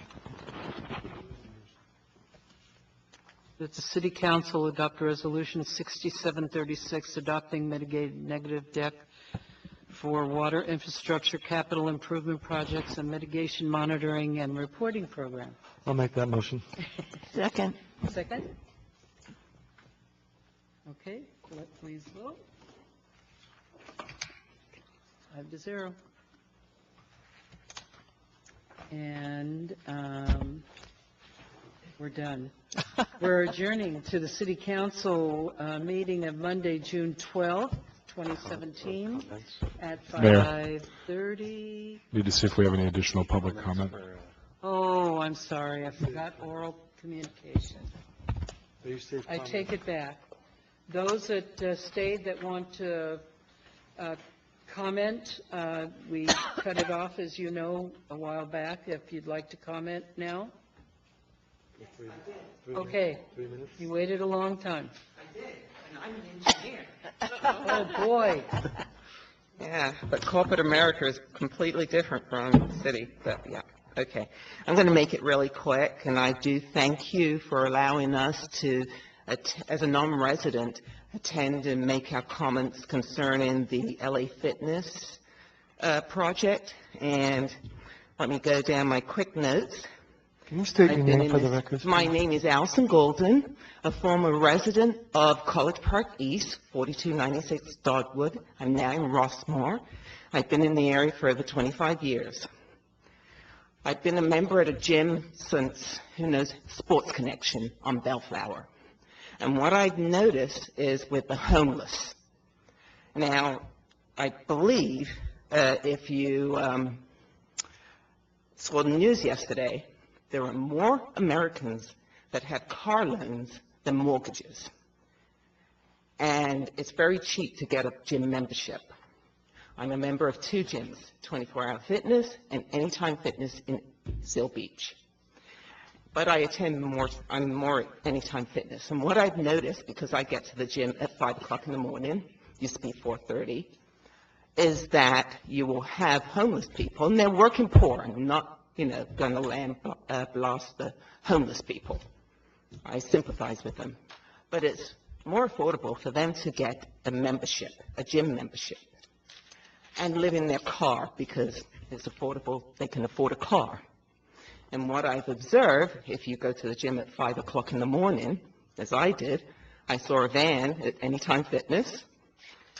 A guy came out. He was okay. I realized he wasn't going to attack me or anything else, and I went into the gym. And as I'm working out, I see this guy come into the gym. And he exits the gym. He's all disheveled and everything else, but he exits the gym all nice and clean, because what gyms have are showers. I've seen it at Sports Connection before it became 24-Hour Fitness. I've seen it in Cypress at the 24-Hour Fitness there, and I've also seen it now at Anytime Fitness. And a guarantee is that it will happen at LA Fitness if it goes in, if this project goes in. And I'd just like someone to put it on the agenda to maybe have police officers maybe surveil that area around 4 or 5 o'clock in the morning. 1 minute, please. And see it for themselves. And that's my concern. Thank you for your allowing me comments to and speak. thanks for waiting so long. Yes.